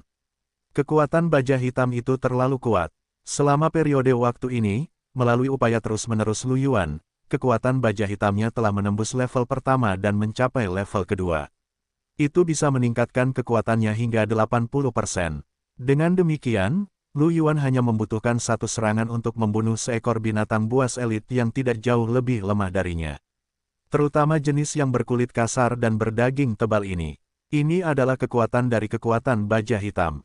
Sebuah bola cahaya hijau muncul di tubuh ular piton laut kuno itu. Mata Lu Yuan berbinar. Dia menyingkirkan bola cahaya itu dan melihat bahwa itu adalah baju besi kulit kelas elit. Ini sudah menjadi set ketiga baju besi elit yang diperoleh Lu Yuan. Dua set lainnya juga merupakan hasil perolehan Lu Yuan selama beberapa hari terakhir. Dia tidak menjual satupun dari mereka dan berencana untuk melelangnya kembali di kota batu pasir. Setelah menyingkirkan bola cahaya itu, Lu Yuan mengambil barang-barang lain yang dijatuhkan dan meninggalkan daerah itu. Sebelumnya, ular piton laut kuno itu telah menyebabkan keributan. Tempat ini tidak seperti istana bawah tanah tebing pasir, di mana kepadatan binatang buas lebih tinggi. Jika dia tetap di tempat, dia mungkin akan bertemu dengan sekelompok binatang buas. Tidak lama kemudian, Lu Yuan berjalan ke sebuah sungai yang lebarnya sekitar 5 meter. Melihat sungai itu, Lu Yuan sedikit terkejut. Kemudian, dia menyadari bahwa itu mungkin cabang dari Laut Purba.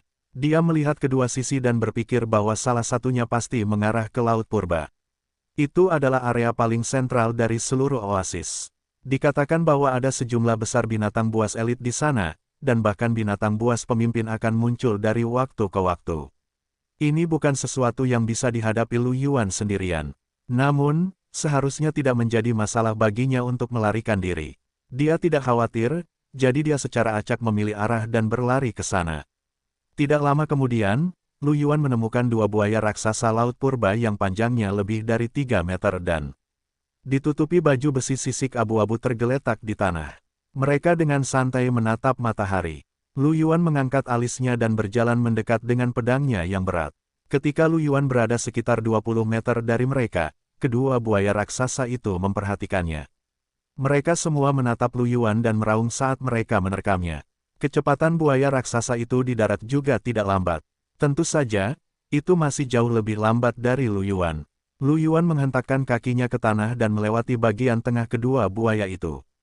Cahaya pedang menyala, darah menyembur keluar dari leher kedua buaya itu, dan tubuh mereka yang besar meluncur maju beberapa meter sebelum jatuh ke tanah. Lu Yuan menyingkirkan kristal dan material spiritual dan terus bergerak maju. Saat mereka berjalan di sepanjang sungai, Lu Yuan akan bertemu dengan buaya laut raksasa purba dari waktu ke waktu. Beberapa dari mereka berjemur di bawah sinar matahari di tepi pantai, sementara yang lain berendam di sungai, tampak seperti pohon mati. Kekuatan buaya laut purba itu mirip dengan buaya pasir, berkisar antara 50% hingga 100%. Ia adalah salah satu predator di Laut Purba dan cabang-cabangnya. Tentu saja, itu berlaku untuk binatang buas lainnya. Bagi Lu Yuan, mereka adalah mangsa. Setelah berjalan di sepanjang sungai selama beberapa saat, Lu Yuan menemukan bahwa ia telah mencapai ujung hutan. Ada pegunungan kecil di depannya. Arah sungai adalah sebuah lembah. Di pintu masuk lembah, tepian sungai telah menjadi jauh lebih lebar. Kedua sisinya lebarnya sekitar 20 meter, memanjang dari luar lembah ke dalam lembah. Di tepian sungai, ada lebih dari 20 buaya laut purba tergeletak di tanah, berjemur di bawah sinar matahari. Dua di antaranya berwarna hitam pekat, panjangnya sekitar 8 meter, dan memiliki tanduk di dahi mereka. Buaya laut purba elit. Melihat dua binatang buas tingkat elit itu, Lu Yuan menunjukkan senyum terkejut. Tanpa berpikir, ia bergegas mendekat dengan pedangnya. Tepat saat dia berada sekitar 30 meter jauhnya, dua buaya raksasa laut purba elit yang sedang beristirahat mengangkat kepala mereka dan melihat ke atas. Setelah melihat Lu Yuan, mereka meraung dan menyerangnya. Setelah dibangunkan oleh dua buaya raksasa laut purba kelas elit, buaya raksasa laut purba lainnya melakukan hal yang sama, meraung dan menyerang ke arah Lu Yuan. Lu Yuan menyeringai dan mengerahkan seluruh kekuatannya. Dengan tubuhnya yang terbuat dari besi hitam dan kekuatan baja hitam, dia hampir memotong buaya laut purba tercepat menjadi dua. Tubuhnya melesat, dan setiap tebasan pedangnya akan merenggut mayat buaya laut purba tingkat normal. Pada saat ini, seekor buaya raksasa laut purba elit bergegas di depan Lu Yuan. Baju besi sisiknya berkedip dengan cahaya hitam. Ia meraung dan membuka mulutnya untuk menggigit Lu Yuan. Lu Yuan menghentakkan kaki di tanah dan melompat 2 meter ke udara, menghindari gigitan buaya raksasa itu. Kilatan dingin melintas di mata Lu Yuan saat dia melihat makhluk besar di bawah. Dia mengepalkan pedangnya yang berat dan menebas ke bawah. Sisik-sisik yang berkilauan dengan cahaya hitam langsung hancur oleh serangan yang mengerikan itu, dan pedang itu menusuk ke belakang buaya raksasa itu. Pada saat yang sama, kekuatan yang mengerikan itu menyebabkan buaya itu kehilangan keseimbangannya, dan tubuhnya tertekan di tepi sungai. Setelah menggunakan kekuatan baja hitam, kekuatan Lu Yuan saat ini sangat luar biasa. Dia menginjak tubuh buaya itu dan menggunakan kekuatannya untuk menembusnya dengan pedangnya yang berat. Buaya raksasa itu menjerit saat kehilangan nyawanya. Pada saat ini, angin bau bertiup di wajahnya. Lu Yuan menoleh dan melihat buaya raksasa elit lainnya telah tiba di depannya dan hendak menelan Lu Yuan. Lu Yuan tersenyum dan menekan rahang buaya raksasa laut kuno itu dengan tangan kirinya. Dia mengerahkan sedikit tenaga dan tubuhnya terangkat ke udara, menghindari serangan itu. Buaya raksasa laut kuno itu menerkam mayat temannya dan Lu Yuan telah mendarat di kepalanya. Melihat Lu Yuan berdiri di atas kepalanya, buaya raksasa laut kuno itu menyadari ada yang tidak beres. Ia menggelengkan kepalanya dengan keras dan hendak melempar Lu Yuan keluar. Namun sudah terlambat, pedang Lu Yuan menembus kepalanya, mengakhiri hidupnya. Setelah membunuh dua binatang buas elit itu, binatang buas biasa yang tersisa secara alami tidak menimbulkan banyak ancaman bagi Lu Yuan. Ia dengan mudah membunuh semua buaya yang tersisa. Ia mengumpulkan kristal roh dan material yang telah jatuh. Mereka memasuki lembah. Tidak lama setelah memasuki lembah, Lu Yuan bertemu dengan buaya raksasa laut kuno satu demi satu. Jumlahnya jauh lebih banyak daripada di luar. Ia bahkan kadang-kadang bertemu dengan buaya raksasa elit. Lu Yuan terus-menerus dikepung oleh 20 hingga 30 buaya raksasa. Sayangnya, seekor buaya laut raksasa purba biasa bahkan tidak dapat mengalahkan pertahanan Lu Yuan. Itu tidak menimbulkan ancaman bagi Lu Yuan. Lu Yuan berjalan ke lembah dan membunuh ratusan buaya laut raksasa purba. Dia mungkin telah memperoleh lebih dari 6.000 kristal spiritual. Lu Yuan sedikit curiga bahwa dia telah memasuki sarang buaya. Tidak lama kemudian, Lu Yuan tiba di ujung lembah. Di ujung lembah terdapat kolam air dengan radius lebih dari 30 meter. Ada 4 buaya laut purba elit yang beristirahat di sisi kolam. Tepat saat Lu Yuan hendak membunuh 4 monster laut purba tingkat elit, air di kolam tiba-tiba melonjak seolah-olah mendidih. Saat berikutnya, kepala yang sangat besar muncul. Hanya kepalanya saja panjangnya 5 hingga 6 meter. Pada saat ini, sepasang pupil vertikal yang ganas sedang menatap Lu Yuan, yang telah memasuki kolam. Pupil mata Lu Yuan mengerut dan tubuhnya menegang saat dia melihat kepala besar itu.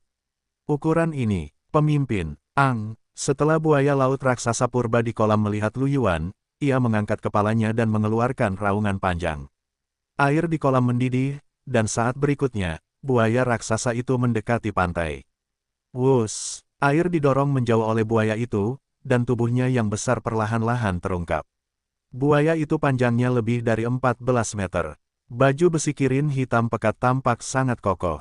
Tanduk di dahinya seperti pedang tajam, panjangnya hampir 1 meter, dan berkilau dingin di bawah matahari. Ia berdiri di sana dengan tinggi bahu hampir 2 meter. Aura yang kuat terpancar dari buaya raksasa itu, membuat Lu Yuan merasa sedikit tertekan. Ketika buaya raksasa itu keluar dari kolam, 4 buaya kelas elit yang tingginya hampir 10 meter juga berjalan mendekat dan mengelilingi buaya raksasa itu, menatap Lu Yuan. Ditatap oleh binatang buas tingkat bos dan 4 tingkat elit, bahkan Lu Yuan tidak bisa menahan diri untuk tidak berkeringat dingin. Aura ini terlalu kuat. Lu Yuan berniat untuk mundur. Pada saat ini, Lu Yuan mendengar suara di belakangnya. Ekspresinya berubah dan dia berbalik. Di kejauhan, ombak memercik ke segala arah. Satu demi satu, buaya laut raksasa purba bergegas mendekat. Di antara mereka, ada sejumlah besar buaya laut raksasa biasa, dan beberapa buaya raksasa elit yang sangat besar. Petik 2 tanda tanya petik 2. Pupil mata Lu Yuan mengerut dan kulit kepalanya mati rasa saat melihatnya. Dari mana buaya-buaya ini berasal? Sebelumnya, dia mengira telah membunuh semua buaya laut purba di sepanjang jalan. Namun, sekarang bukan saatnya untuk memikirkan hal ini. Lu Yuan menemukan situasi yang serius. Dia tampaknya dikepung. Pintu keluar kolam diblokir oleh sekawanan buaya laut purba yang padat. Masih ada 4 buaya laut purba tingkat elit dan 1 buaya laut purba tingkat bos di dalamnya. Barisan ini memberi banyak tekanan pada Lu Yuan. Dia tidak akan mati di sini, bukan? Pada saat ini, 4 binatang elit di sekitar pemimpin buaya laut raksasa kuno meraung dan menerkam Lu Yuan. Lu Yuan menggertakkan giginya dan mengepalkan pedangnya yang berat. Dia terhuyung dan menghindari mulut berdarah 2 binatang buas elit yang bisa menelannya dalam satu gigitan. Pedang berat di tangannya menebas secara horizontal, memotong baju besi sisik di sisi buaya raksasa elit. Retak, suara gesekan yang menusuk telinga terdengar. Baju besi sisik buaya raksasa itu terpotong oleh pedang berat, dan darah segar menyembur keluar. Lu Yuan tidak bisa menahan diri untuk tidak mengerutkan kening. Meskipun lukanya terbuka, itu tidak membunuhnya. Pertahanan ini jauh lebih kuat daripada buaya raksasa elit yang pernah ditemui Lu Yuan sebelumnya. Keempat buaya laut purba elit ini mungkin yang terkuat yang pernah ditemuinya. Raungan. Setelah terluka parah, buaya raksasa elit itu mengeluarkan pekikan yang membekukan darah dan buru-buru mundur. Lu Yuan menyipitkan matanya dan cahaya dingin melintas di matanya. Dia berencana untuk mengejar dan menyerang. Pada saat ini, embusan angin busuk bertiup di wajahnya. Ekspresinya berubah dan dia mundur selangkah. Buaya raksasa laut purba elit lainnya menerkam posisi Lu Yuan sebelumnya. Mulutnya yang berdarah tertutup, mengeluarkan suara retakan yang menusuk telinga. Lu Yuan menyipitkan matanya. Pada saat ini, dia sekali lagi merasakan ancaman yang fatal. Dia tidak punya pilihan selain mundur. Begitu dia mundur, buaya raksasa elit ketiga menerkam posisi Lu Yuan dan meraung dengan marah. Sebelum Lu Yuan bisa menghela napas lega, suara angin pecah terdengar. Pupil matanya mengecil saat ia melihat bayangan hitam melintas melewati penglihatan tepinya. Ledakan, ekor besar menyapu tubuh Lu Yuan. Kekuatan dahsyat itu membuat wajah Lu Yuan pucat.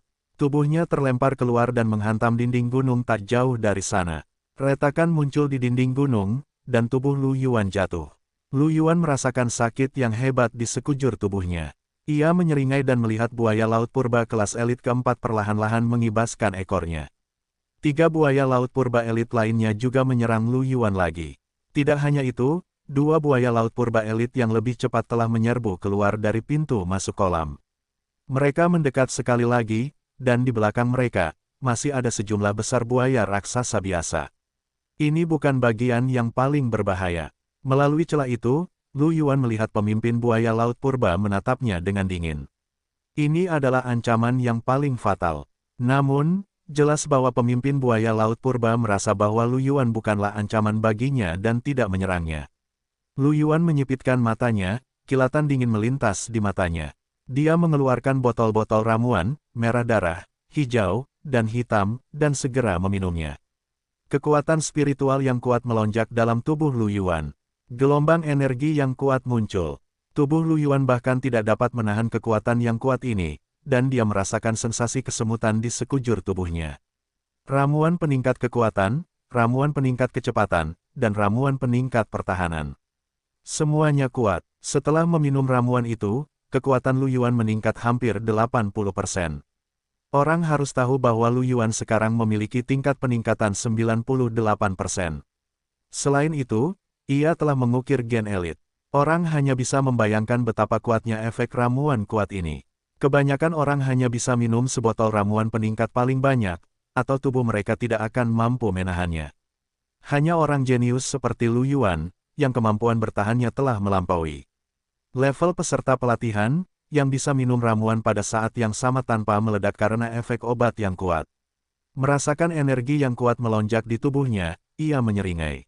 Kaki kanannya menghentak tanah, dan tubuhnya berubah menjadi bayangan hitam, langsung muncul di samping buaya raksasa laut kuno elit. Cahaya pedang hitam pekat melintas, dan buaya raksasa laut kuno elit hanya punya waktu untuk bergerak 1 langkah ke samping. Namun, lehernya masih terpotong oleh cahaya pedang. Darah segar menyembur keluar seperti air terjun, dan tubuh besar buaya raksasa laut kuno itu jatuh dengan keras ke tanah. Ketika buaya laut kuno lainnya melihat ini, mereka segera meraung marah dan menerkam ke arah Lu Yuan. Namun, kecepatan Lu Yuan saat ini jauh melampaui mereka. Dia dengan mudah menghindari serangan semua buaya laut raksasa kuno kelas elit. Pada saat berikutnya, dia mengayunkan pedangnya yang berat dan menebas leher buaya laut raksasa kuno yang terluka parah oleh Lu Yuan, membunuhnya. Setelah membunuh 2 buaya laut raksasa kuno kelas elit berturut-turut, Lu Yuan sangat gembira. Pada saat ini, rambut di punggung Lu Yuan berdiri tegak. Dia merasakan ancaman yang belum pernah terjadi sebelumnya. Dia bahkan tidak memikirkannya dan menggunakan seluruh kekuatannya untuk melompat ke samping. Begitu Lu Yuan meninggalkan posisi sebelumnya, panah air biru tua melintas. Itu melesat melewati posisi Lu Yuan sebelumnya dan menghantam dinding batu. Ledakan besar terdengar, air memercik ke segala arah, dan lubang yang dalam muncul di dinding batu. Retakan seperti jaring laba-laba terus menyebar. Lu Yuan melihat lubang dalam yang dalamnya sekitar puluhan sentimeter dan merasakan kulit kepalanya mati rasa. Dia melihat ke arah datangnya anak panah air dan melihat tanduk buaya laut purba kelas kepala suku berkedip-kedip dengan cahaya biru. Ia menatap Lu Yuan dengan matanya yang dingin. Lu Yuan berkeringat dingin. Teknik bertarung. Ini adalah keterampilan bertarung buaya laut raksasa purba tingkat mata. Lebih jauh lagi, itu adalah keterampilan bertarung elemen jarak jauh. Melihat kekuatan penghancurnya, Lu Yuan merasa bahwa bahkan dengan kemampuan bertahannya saat ini, ia akan kehilangan separuh nyawanya jika terkena serangan. Bukankah binatang buas tingkat bos agak terlalu berlebihan? Ini baru level magang, tapi sudah punya kekuatan penghancur seperti itu. Bagaimana mereka bisa melawan ini? Tepat saat Lu Yuan tercengang, tanduk di dahi pemimpin buaya raksasa laut kuno itu kembali bersinar dengan cahaya biru tua. Wuh, uap air mengembun menjadi anak panah air dan melesat ke arah Lu Yuan. Seluruh prosesnya sangat cepat, bahkan tidak butuh sedetik pun. Bagaimanapun, itu adalah naluri yang terukir dalam gennya. Untungnya, Lu Yuan telah meminum ramuan kecepatan yang kuat saat itu dan nyaris menghindari serangan itu. Namun, pemimpin buaya raksasa laut kuno itu tidak memberi Lu Yuan waktu untuk mengatur napas. Anak panah air melesat keluar dengan cepat dan menyerang Lu Yuan terus-menerus, memaksanya untuk melarikan diri. Pada saat ini, Lu Yuan melihat beberapa buaya raksasa laut kuno elit yang perlahan mundur untuk menghindari cedera yang tidak disengaja. Matanya berbinar dan dia dengan cepat berlari menuju buaya laut kuno yang paling dekat dengannya. Bagaimanapun, buaya raksasa itu adalah buaya dan kakinya sangat pendek.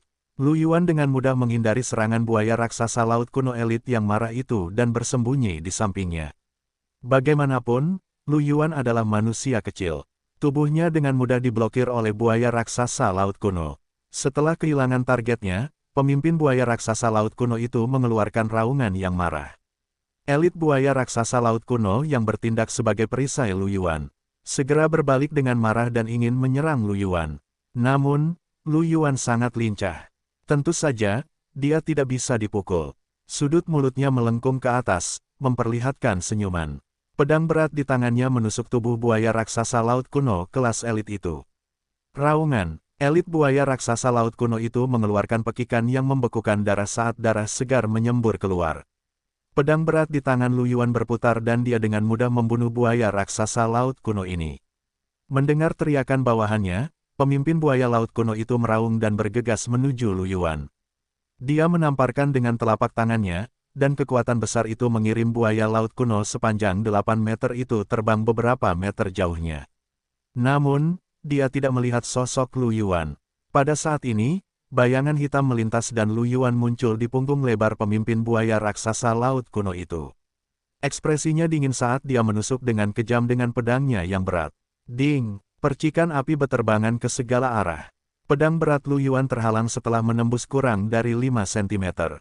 5 cm bahkan tidak setebal baju besi sisik pemimpin buaya laut kuno itu. Lu Yuan tidak menyangka pembelaan pemimpin buaya raksasa laut kuno begitu gila, dan ekspresinya berubah. Raungan, merasakan situasi aneh di belakangnya, pemimpin buaya raksasa laut kuno itu meraung dan membalikkan tubuhnya, mencoba menekan Lu Yuan di bawahnya. Lu Yuan merasakan perubahan itu dan terkejut. Jika dia ditekan oleh tubuh sebesar itu, dia mungkin tidak akan mampu menahannya bahkan dengan pertahanannya yang kuat. Dia menghentakkan kaki ke tanah dan langsung melompat ke udara, melompat ke samping.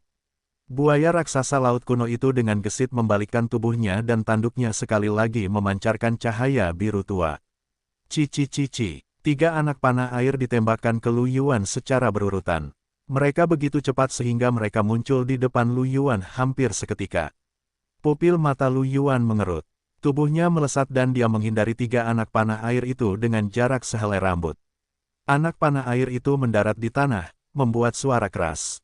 Sebelum Lu Yuan bisa bersukacita, pemimpin buaya raksasa laut kuno dan 3 buaya raksasa elit yang masih hidup menerkam Lu Yuan pada saat yang sama. Saat pemimpin buaya raksasa laut kuno menerkam, ia memadatkan anak panah air lainnya. Lu Yuan buru-buru menghindar dan bergerak, dengan cepat bersembunyi di balik seekor buaya raksasa laut purba tingkat elit. Ia merasa beruntung. Untungnya, keterampilan tempur pemimpin buaya raksasa laut purba ini condong ke arah sistem pertahanan dan sistem elemen, jadi kecepatannya tidak terlalu kuat. Meskipun ia adalah binatang tingkat pemimpin, Lu Yuan dapat menghindari serangan buaya raksasa laut purba itu setelah meminum ramuan kecepatan superior. Sedangkan untuk buaya raksasa laut purba tingkat elit, kecepatan mereka tentu saja lebih lambat. Lu Yuan tidak menganggapnya serius. Ledakan. Saat Lu Yuan menghela napas lega, ia merasa terancam. Dengan ledakan keras, sebuah lubang besar muncul di sisi buaya raksasa laut purba elit yang tengah ia hindari. Anak panah air melesat ke arahnya. Terkejut, pupil mata Lu Yuan mengerut, dan ia hanya punya waktu untuk mengangkat pedangnya untuk menangkis. Anak panah air itu mengenai pedang berat Lu Yuan. Kekuatan dahsyat itu hampir seketika melemparkannya keluar. Kekuatan besar itu membuat lengan Lu Yuan hampir tidak mampu menahan pedang berat itu. Seluruh tubuhnya sangat kesakitan dan ia tidak dapat menahan batuk seteguk darah. Lu Yuan menatap buaya laut purba raksasa yang terbaring di genangan darah dan terkejut. Dia tidak menyangka pemimpin buaya laut purba itu begitu kejam. Dia bahkan memukuli bawahannya sendiri. Lebih jauh lagi, kekuatan panah air ini benar-benar dahsyat. Panah itu benar-benar berhasil membuka lubang di buaya laut purba raksasa kelas elit. Meski begitu, kekuatan yang tersisa masih berhasil melukainya. Jika itu adalah anak panah air pada puncaknya, itu pasti akan melukainya dengan serius. Tepat pada saat ini, suara menusuk telinga dari sesuatu yang menerobos udara terdengar sekali lagi. Sebuah anak panah air ditembakkan ke arahnya. Lu Yuan berada di udara saat itu. Dia memutar tubuhnya dan nyaris tidak bisa bergerak. Anak panah air melesat di sisi wajah Lu Yuan, dan darah muncul di wajahnya. Tubuh besi hitam yang kuat dan ramuan pertahanan yang kuat tampaknya tidak berpengaruh sama sekali. Keterampilan tempur binatang tingkat bos itu terlalu kuat. Setelah Lu Yuan mendarat, dia bergerak cepat lagi dan menghindari anak panah air di detik berikutnya. Tubuhnya berkedip saat dia menggunakan 4 mayat buaya laut purba dan 2 buaya laut purba yang tersisa sebagai perlindungan, nyaris menghindari anak panah air. Tekanan yang menyesakkan membuat dahi Lu Yuan berkeringat deras. Jika dia tidak hati-hati, dia akan terkena anak panah air. Jika dia terkena sekali saja, dia akan mati. Lu Yuan menatap pemimpin buaya raksasa laut purba yang terus-menerus menembakkan anak panah air dan tidak tahu bagaimana menghadapinya. Bahkan jika dia ingin melarikan diri, buaya-buaya raksasa laut purba yang terus berdatangan membuatnya kehilangan rute pelariannya. Lu Yuan melihat ke arah pintu keluar dan raungan marahnya terus terdengar. Lebih dari 10 buaya raksasa laut purba menyerbu masuk satu demi satu dan menerkam ke arah Lu Yuan. Mereka hanyalah buaya raksasa laut purba biasa. Mereka bahkan tidak dapat menembus pertahanan Lu Yuan. Namun, selama mereka menghalangi Lu Yuan sejenak, Lu Yuan mungkin akan terkena panah air. Saat buaya-buaya raksasa laut purba terus menyerbu masuk, semakin sulit baginya untuk menghindarinya. Buaya-buaya raksasa laut purba biasa terlalu pendek dan bahkan tidak dapat menghalangi penglihatan Lu Yuan. Selain itu, pertahanan mereka terlalu lemah, dan mereka bahkan tidak dapat mengurangi kekuatan panah air. Satu-satunya kegunaan mereka adalah untuk meningkatkan kesulitan Lu Yuan dalam menghindar. Lu Yuan bahkan harus melompat ke punggung buaya raksasa laut purba untuk menghindarinya. Panah air terus melesat keluar, dan dari waktu ke waktu, mereka secara tidak sengaja akan melukai buaya raksasa laut purba lainnya. Tanah sudah dipenuhi mayat, darah mewarnai pantai menjadi merah, dan bahkan mengalir ke kolam. Udara dipenuhi bau darah. Satu-satunya hal yang bisa dilakukan Lu Yuan sekarang adalah menunggu semua buaya laut raksasa purba menyerbu masuk. Begitu pintu masuk dibersihkan, dia bisa melarikan diri. Beberapa menit kemudian, Lu Yuan menghindari serangan anak panah air dengan susah payah, tetapi dia tetap mengawasi pintu masuk. Dia bisa melihat bahwa jumlah buaya laut kuno di kejauhan semakin mengecil. Senyum muncul di hatinya. Jika ini terus berlanjut, tidak akan sulit untuk melarikan diri. Dia mengeluarkan kristal roh dan dengan cepat menyerapnya. Dalam waktu singkat, Lu Yuan telah menyerap lebih dari 10 kristal spiritual. Konsumsi kekuatan roh jauh melampaui imajinasinya. Pada saat ini, pemimpin buaya laut kuno tiba-tiba mengeluarkan raungan marah. Lu Yuan terkejut dan dengan cepat melihat ke atas. Dia melihat bahwa tanduk pemimpin buaya laut kuno terus-menerus berkedip dengan cahaya biru tua. Namun, uap air menyebar segera setelah mengembun. Lu Yuan tertegun pada awalnya, lalu dia tampak terkejut. Ini, tidak ada lagi energi spiritual untuk melepaskan keterampilan tempur. Memikirkannya, itu masuk akal. Lu Yuan sudah mendekati 100% penyempurnaan. Apa yang diukir adalah gen elit. Jadi jumlah energi roh yang dapat disimpan di tubuhnya tidak sedikit. Bahkan dia harus mengisi ulang energi spiritualnya lebih dari 10 kali. Bahkan jika kepala itu memiliki 100% tempering, tidak peduli berapa banyak energi spiritual yang dimilikinya, dia akan hampir menghabiskan semuanya. Terlebih lagi, berdasarkan ukuran buaya raksasa laut kuno, pemimpin buaya raksasa laut kuno, yang panjangnya kurang dari 15 meter, memiliki tingkat penyempurnaan sekitar 80%, atau bahkan lebih rendah. Jumlah energi spiritualnya pasti akan lebih sedikit lagi. Setelah kehilangan kekuatan spiritualnya, ia tidak bisa lagi melepaskan panah air. Ancaman pemimpin buaya raksasa laut kuno terhadap Lu Yuan secara alami jauh lebih kecil. Tekanan Lu Yuan sangat berkurang. Seolah-olah mengerti bahwa kekuatan spiritualnya hampir habis, pemimpin buaya raksasa laut kuno mencoba 2 kali. Setelah gagal membentuk panah air, ia meraung dan menyerah untuk membentuk panah air. Ia berbalik dan menerkam ke arah Lu Yuan. Sebagai binatang buas tingkat bos, kecepatan pemimpin buaya raksasa laut kuno secara alami tidak lambat. Namun, itu bukanlah spesialisasi kecepatan. Lu Yuan menggunakan ramuan kecepatan, dan penyempurnaannya telah mencapai 98%. Dia juga memiliki batu bulan, senjata Geno yang dapat meningkatkan segalanya. Kecepatan Lu Yuan masih lebih cepat daripada pemimpin buaya laut raksasa kuno. Selain itu, tanah dipenuhi dengan mayat-mayat buaya laut kuno. Tubuh pemimpin buaya laut kuno itu terlalu besar. Awalnya, mayat pemimpin buaya laut kuno itulah yang menghalangi jalan Lu Yuan. Sekarang, mereka menghalangi pemimpin buaya laut kuno. Menjadi mudah bagi Lu Yuan untuk bersembunyi dari kejaran pemimpin buaya laut raksasa kuno. Melihat pemimpin buaya raksasa laut purba menamparkan bangkai buaya raksasa laut purba sepanjang 5 meter di depannya dan menyerbu ke arah Lu Yuan sudah menginjak punggung bangkai buaya raksasa laut purba itu dan mundur beberapa meter.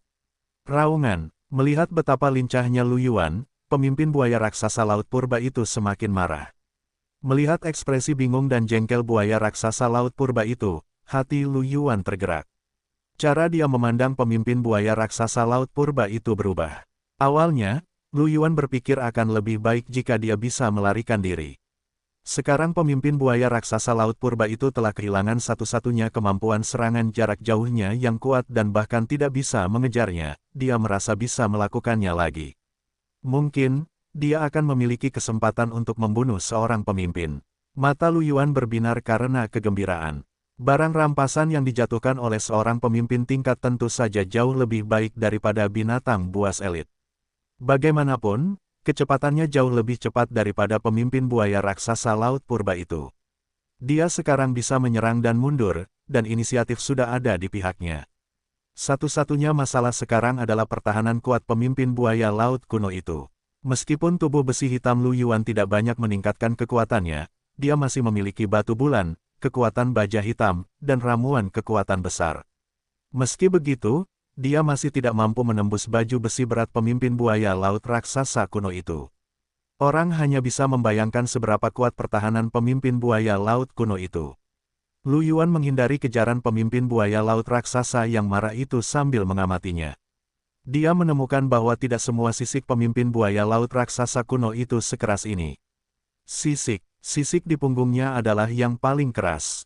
Namun, sisik-sisik di sisi perut dan perutnya memang berwarna hitam muda, dan tampak jauh lebih lemah.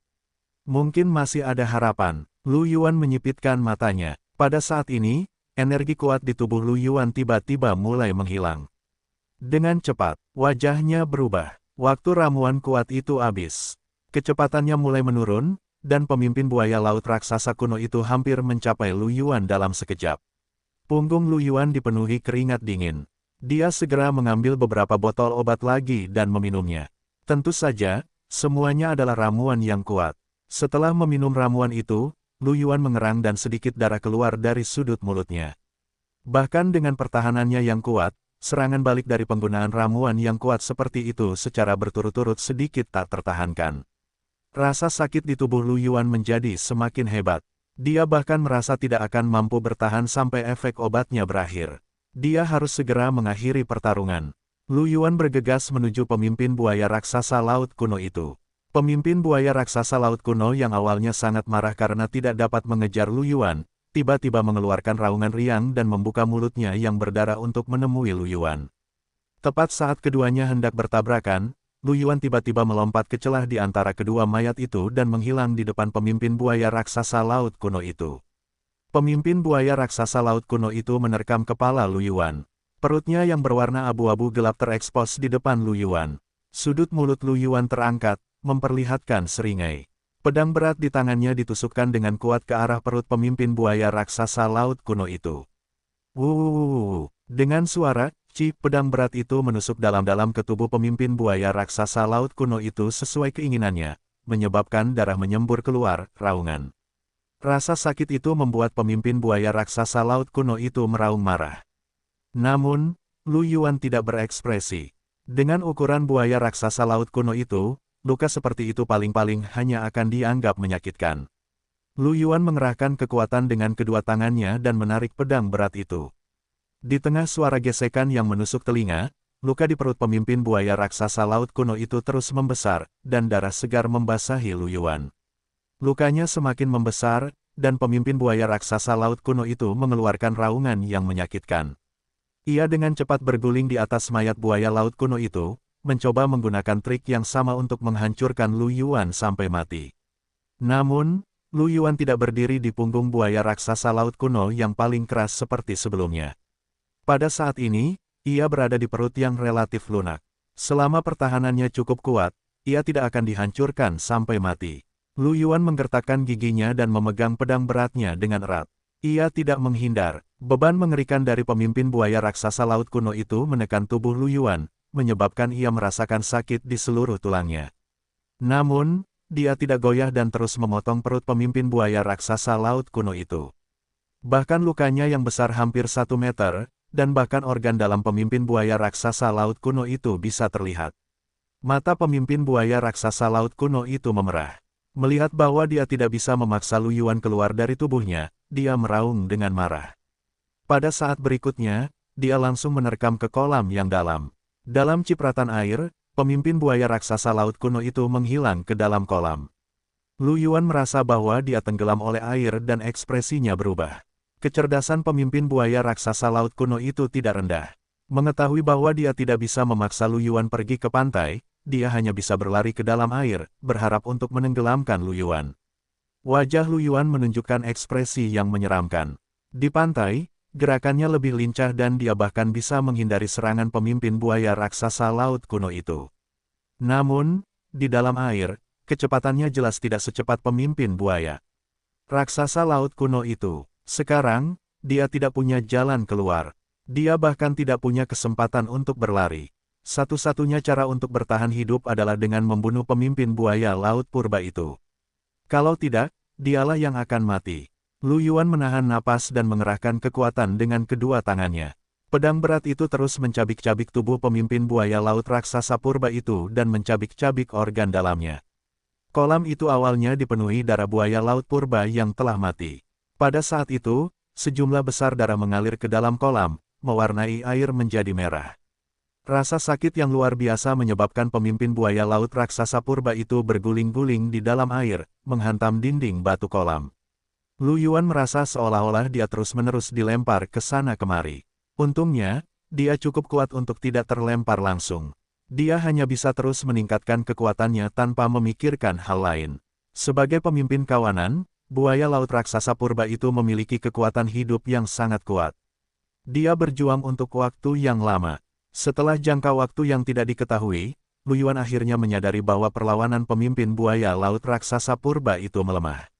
Baru pada saat itulah Lu Yuan memiliki kesempatan untuk memeriksa lingkungan sekitarnya. Lu Yuan menyadari bahwa dia telah muncul di sebuah terowongan pada suatu saat. Terowongan itu gelap gulita dan dia tidak dapat melihat terlalu jauh dengan penglihatannya saat ini. Lu Yuan tidak tahu apakah ini adalah dasar kolam. Pemimpin buaya laut raksasa purba itu terus berjuang untuk berenang.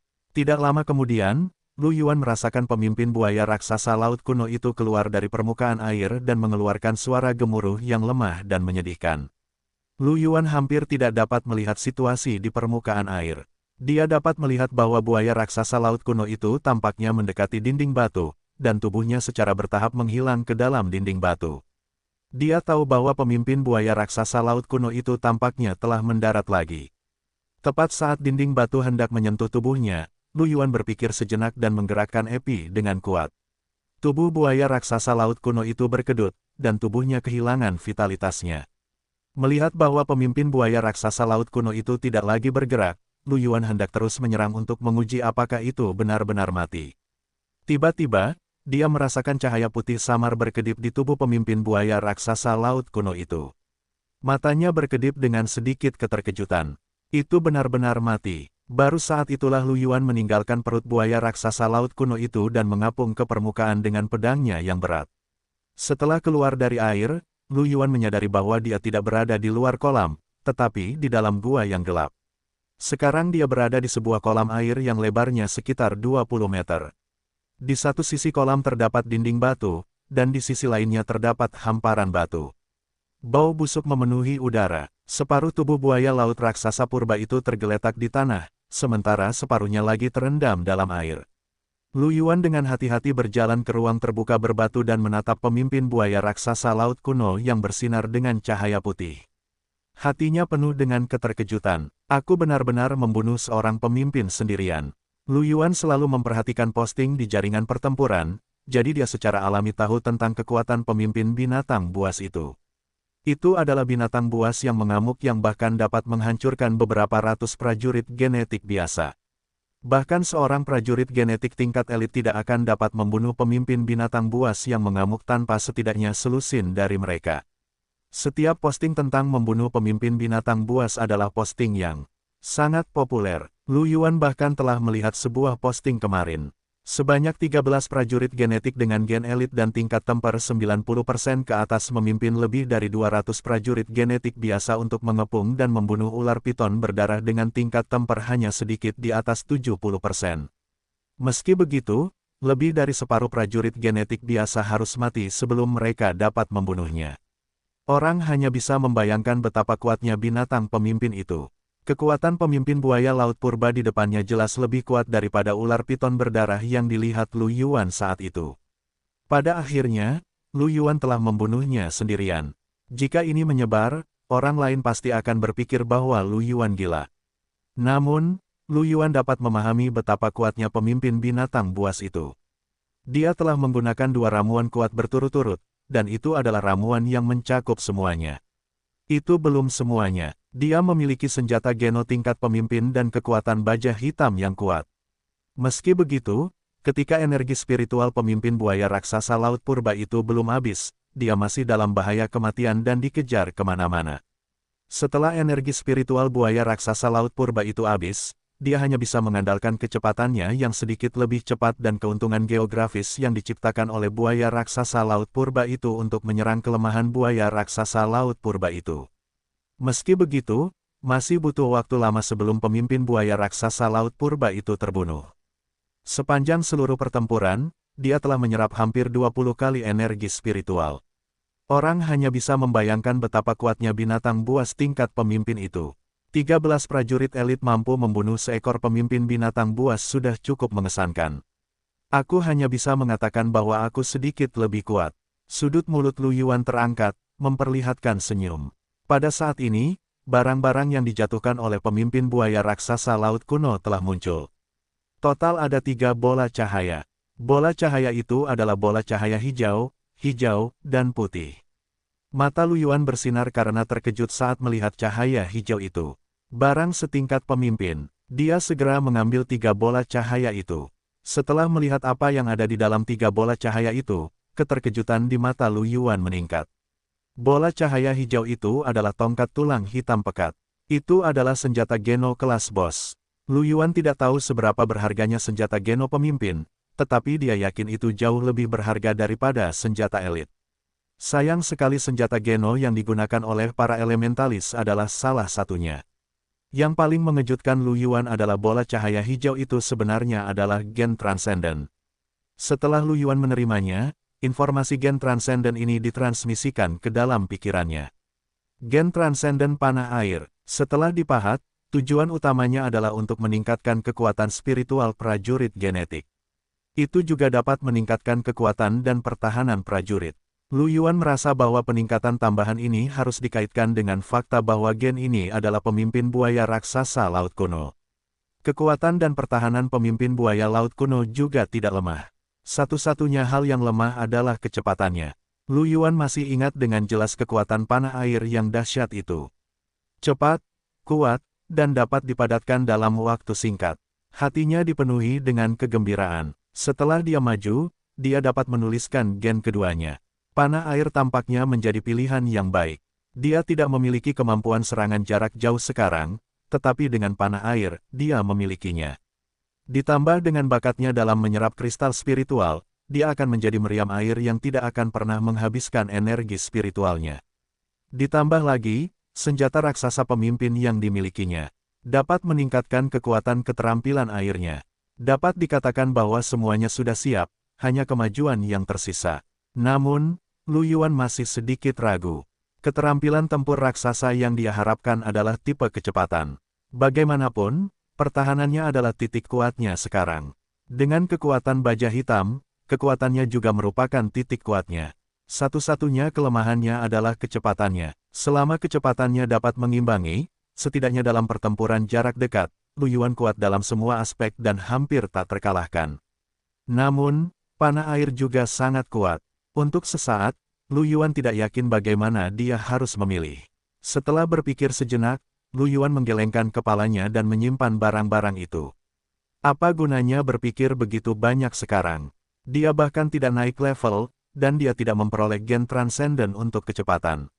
Mari kita bicarakan tentang itu setelah maju. Lu Yuan menatap bola cahaya putih itu lagi. Itu adalah satu set baju besi kulit.